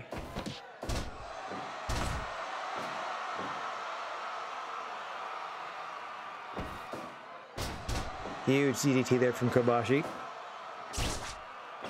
Walker going straight to the eyes and straight to the fork. There you go, just a hint of offense out of Kenta Kobashi, and immediately Thomas Walker goes for the fork to the head, and Kenta Kobashi is busted wide open, and not taking too kindly to it either, with that huge chop combo to the neck of Thomas Walker, who is now just choking the life and the life's blood out of Kenta Kobashi on the canvas there. Now just rubbing the blood into the eyes. This is Thomas Walker's MO. Once he gets you bleeding, he focuses on that cut, much like a Mickey Williams. Mind you, Mickey Williams, a lot more cavalier with their weapon usage.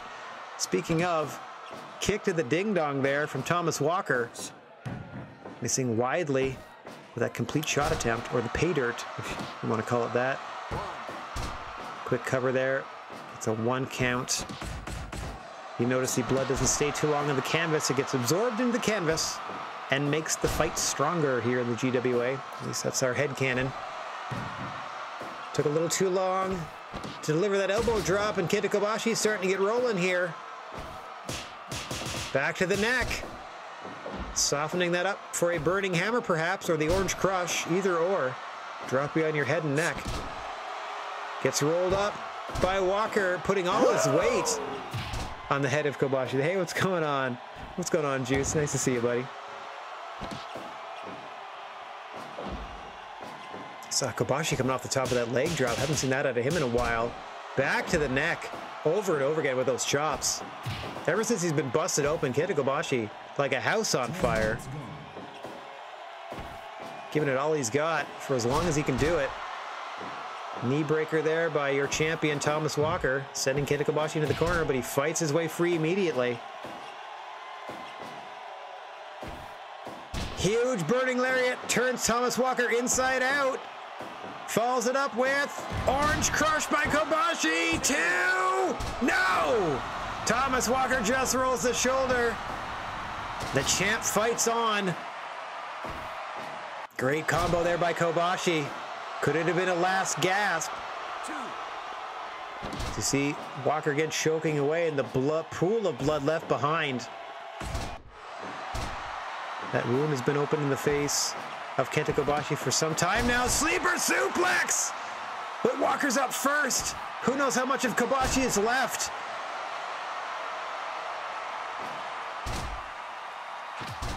Able to fend Thomas Walker off for now.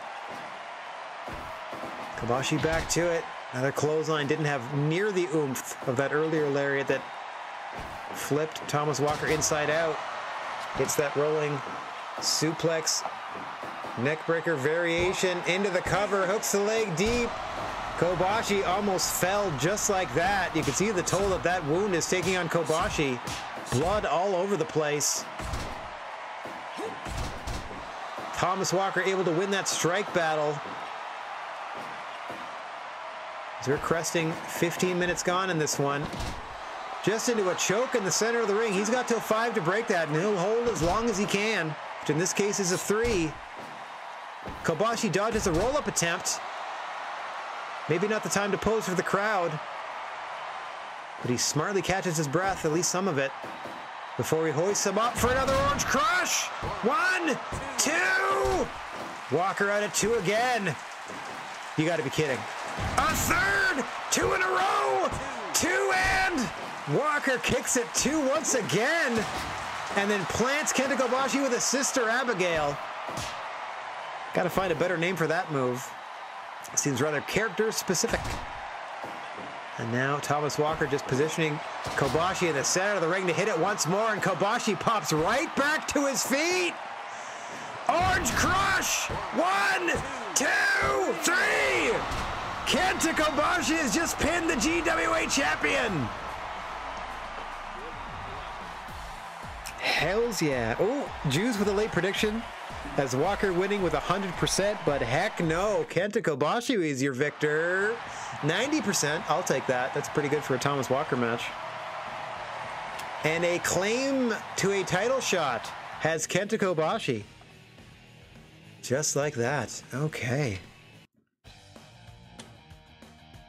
Bink, bink. Hello! Hello there. Hello, Hume.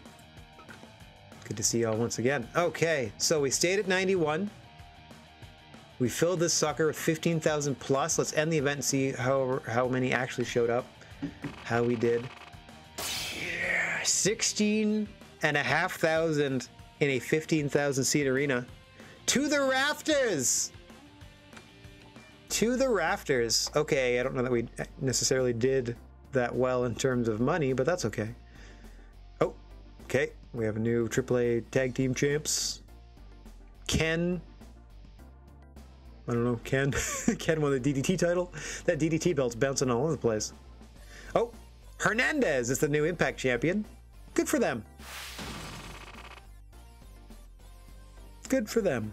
Oh, we still managed to make, yeah. So we made over $500,000, and yeah, we spent close to $500,000, but we still made profit. Heck yeah. I mean, I was expecting a loss. I was ready to operate at one, but we snuck that in the same month that we did a gym upgrade and hired somebody as a result. We did some, yeah, we did a lot of improvements there. Nothing noteworthy happened. That's it. Just everyone went about their business. Okay. November. Oh! They found LA in Latin America. Well, that'll be LA Park. Okay. That's the original La Parka. Oh, they found Lucha in Luchasaurus. They found Luchasaurus. I had them last Had them last generation though, so I try not to sign talent I've had before.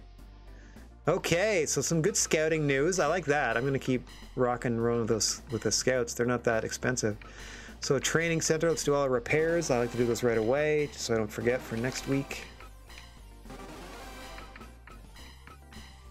And as I said, every month now I'm gonna add something. What's the cheapest thing I can add? A rec room. Let's add a rec room. Okay. Merchandise, how did we do? We blew out of everything but the photos, so we'll leave those because there's over 1,000 left. We made 3, but there's over 1,000 left. We're gonna worry about that next time because smartly we should always book our menu first and then figure out the numbers of merchandise to make. I know most of the stuff doesn't expire and you can roll it over, but I'd rather blow it out every time. Anyway, let's check our personal advice. Kenta thinks they need more money. Okay, so let's have a consultation to that effect. What's up, Kenta? You're already our highest paid athlete, so if you want a raise, it's the tiniest raise I can give you. There you go. Speaking of, who else did we hire that was cheap? Keithley's good. McIntyre, yeah. Okay, so we didn't hire anybody that was super cheap. Making sure everyone at least makes $1,000. Good stuff. Good stuff. Alright, let's set some more scouts out. So you're good at lucha and hardcore in Latin America exclusively. Let's go for the hardcore route again. Send you out there for 6 months. Off you go. Now, Mr. Question is good at who knows what. Send you out for 6 months. There we go. So that's not bad. So that's just sort of like investing in the future of wrestling. We sure did, Juice. Yeah, the ice cream bars would have been under branded snacks. So yep, blew out of those. Always make sure to, you know, get the kids their treats that have the logos of things on them that burns the images of the wrestlers in their brains. And that's why they love us forever. Brad loyalty. Okay. Yeah, you darn tootin'. All right, so scouting we've done. Don't need to do anything else. Did a consultation. Oh, actually, let's do another quick check of the personal advice. Kenny. Okay. Kenny also. They can only apparently tell you about one problem at a time. Kenny, what's up, Kenny? One of our first signees. There you go. Tiny raise for you. There you go. Any more? Okada. Jeepers. Okay. All the Ks. Kenta, Kenny, and Okada. Oh, I mean, it's Kazuchika. Okay. Human resources, consultation. It's good to nip this stuff in the bud immediately. So I want happy campers. Happy campers. Who else wants more money? Oops. Personal advice. Everyone's great. Everyone loves me. Everyone loves me. Okay. Nobody is dissatisfied with that pay. Now. We have 17 out of 21. We have not gone anywhere else. We haven't hit $1 million yet. We only have 2 title belts. We are doing the worst out of literally every company. But we're not doing terribly. We're not doing terribly at all. I just want to do a real quick check. So the Legends, 25,000 seater. What was the best match on the show? Tadao Yasuda, Matt Bentley. Nope. Donovan Morgan, Doug Furness. That would be a good one. GCW, ooh, a 3-match card. Couldn't fill a 1,600 seater. They're in trouble. I mean, they have a tiny roster. Tiny roster. Yeah, 11 wrestlers. How's Noah doing? 10,000 seater. Not too shabby. Okay. Impact, how'd you do? Almost a 15,000 seater. Rich Swan, Caleb Conley. Caleb Conley's in the opening matches and doing well. Shira's been doing really well in matches since coming back from guesting for us. Suicide Shira for 71%. Or excuse me, 91%. Rosemary Jordan Grace, 94%. That sounds like a banger. Dragon Gate. Yamato versus Takashi Yoshida. Got 2,000 people in the door. 3,500 for this All Japan show. Dylan James and Akira Francesco doing well. Hikaru Sato versus Koji Iwamoto. Putting on a perfect match. And that was as good as it got. 10,000 people for DDT. That's more like it. Ken Oka, there's your new champion, beating Yasuo Yorano, who just won the belt. So that thing's bouncing around. PCO in front of 5,000 strong, winning a tournament. Beating Mark Briscoe, and then Josh Woods, and then Jay Lethal. Not bad. Josh Woods drawing Sumi Sakai in the first round, that tiny 40-year-old Japanese lady. So best of luck beating them. Okay, so Nino Hamburger, so again opening up the AAA show, but doing so with a perfect match. Superfly and Monster Clown having the second best match on the card in front of 5,000 people. That's better than 1,000 that you did last month for whatever reason. 3,500 here. Oh, Hollywood Hogan is terrible at hardcore matches. I don't know why they hired the guy. Ryuji Ito. It's Hollywood. I mean, I guess he keeps winning, but he's not going up the card. He's staying right there at the bottom. Okay, not too bad. Not too... So CMLL stuck at the 1,000 seaters, which is crazy because they have so many people and put on good stuff. NXT, Embers and Zaya. Its teams both had a great match. Why did you book a 40,000 seat arena though? Just book a 15,000 seat arena, you would have filled it. It's not even half full. Vanessa Bourne, Isaiah Scott had a good one. Shane Thorne, Mark Andrews had a real banger. Ashton and Caden Carter and whomever Ashton is against, I don't know who that Brian would be, and Boa is that Chinese gentleman. I know that much. Kazarian and the Butcher opening up your show. Another, see, they just stick to 15,000 seat arenas each time and they do fine. Kelly and Abaddon. I don't know who that Kelly is. Against Santina and Ortiz. I love it when they properly team people up. Had a good one. See, these are all real good starters. And then Takehiro Yamamura and Dustin Rhodes stank up the joint. Awesome Kong and Mark Quinn won them back. Christian Cage, Nick Jansen did okay. Serena Deeb and Evil Uno had an incredible match on this week, on this month's Dynamite. Lance Archer Ali put on a good one too. Jay and Press 10 against, okay, Penelope Ford and Shima. And then in your main event, Chris Jericho with another... Chris Jericho is in your main events having stinkers with people. Last month it was Evil Uno, who just had a really good match with Serena Deeb. And this month it's Jack Evans stinking up the joint with El Champion or Kelpion or whatever you want to call him. Okay, so, oh my gosh, New Japan tried to sell out the Tokyo Dome and got it about a third full. Poor guys. Okay, El Desperado Amazing Red is a good way to start. But then things dip. And dip hard into the 50s. Oh, Evil in Hiroki Goto. That's more like it. 92. Bad Luck Fale, Mikey Nichols in your 10th match at 100%. But then you had to go and have that 11th match. A draw? Oh, wow. Okay, wait. So Jeff Cobb and Zack Sabre Jr., that's at least stablemates together against Tenzan, Hiroshi Tenzan, and I don't know, Dragon Lee perhaps? Not the best choice for main event, but okay. And then let's take a look at... Wow, I got 44 wrestlers. I got 5 belts. Did anyone like us? Normal and indifferent. Okay, nobody actually likes us. Let's see what they did on their last show. Average 77. They also tried to book a football stadium, but they did better than New Japan did. 35,000 in a 65,000 seater. Yikes. All right, Bray Wyatt, Dominic Mysterio, nice. Cedric Alexander, Ruby Riott. That sounds like a good one. Jeff Hardy, Carmella had a decent match. Edge versus Bianca Belair had a good match. Miz and Daniel Bryan did not. Okay. Wow. Lana versus Otis, 5 stars in your semi-main event. And then Ricochet, Bobby Lashley in your main event. Huh. Go Lana. And of course you know our results, which is pretty fun. Full House of 15,000, card rating 91%. I feel like we put on the highest rated shows, but it's taking us a while for that to translate into, like, you know, cash monies. We'll see what happens next month because we have wrestlers coming back. I can hire somebody again, so on and so forth. But that is going to do it for this week's excitement and our first week in prime time. Haha! The hydration thing happened during the transition. I almost drowned it. There we go. SSC Ninja, thanks very much for hanging out.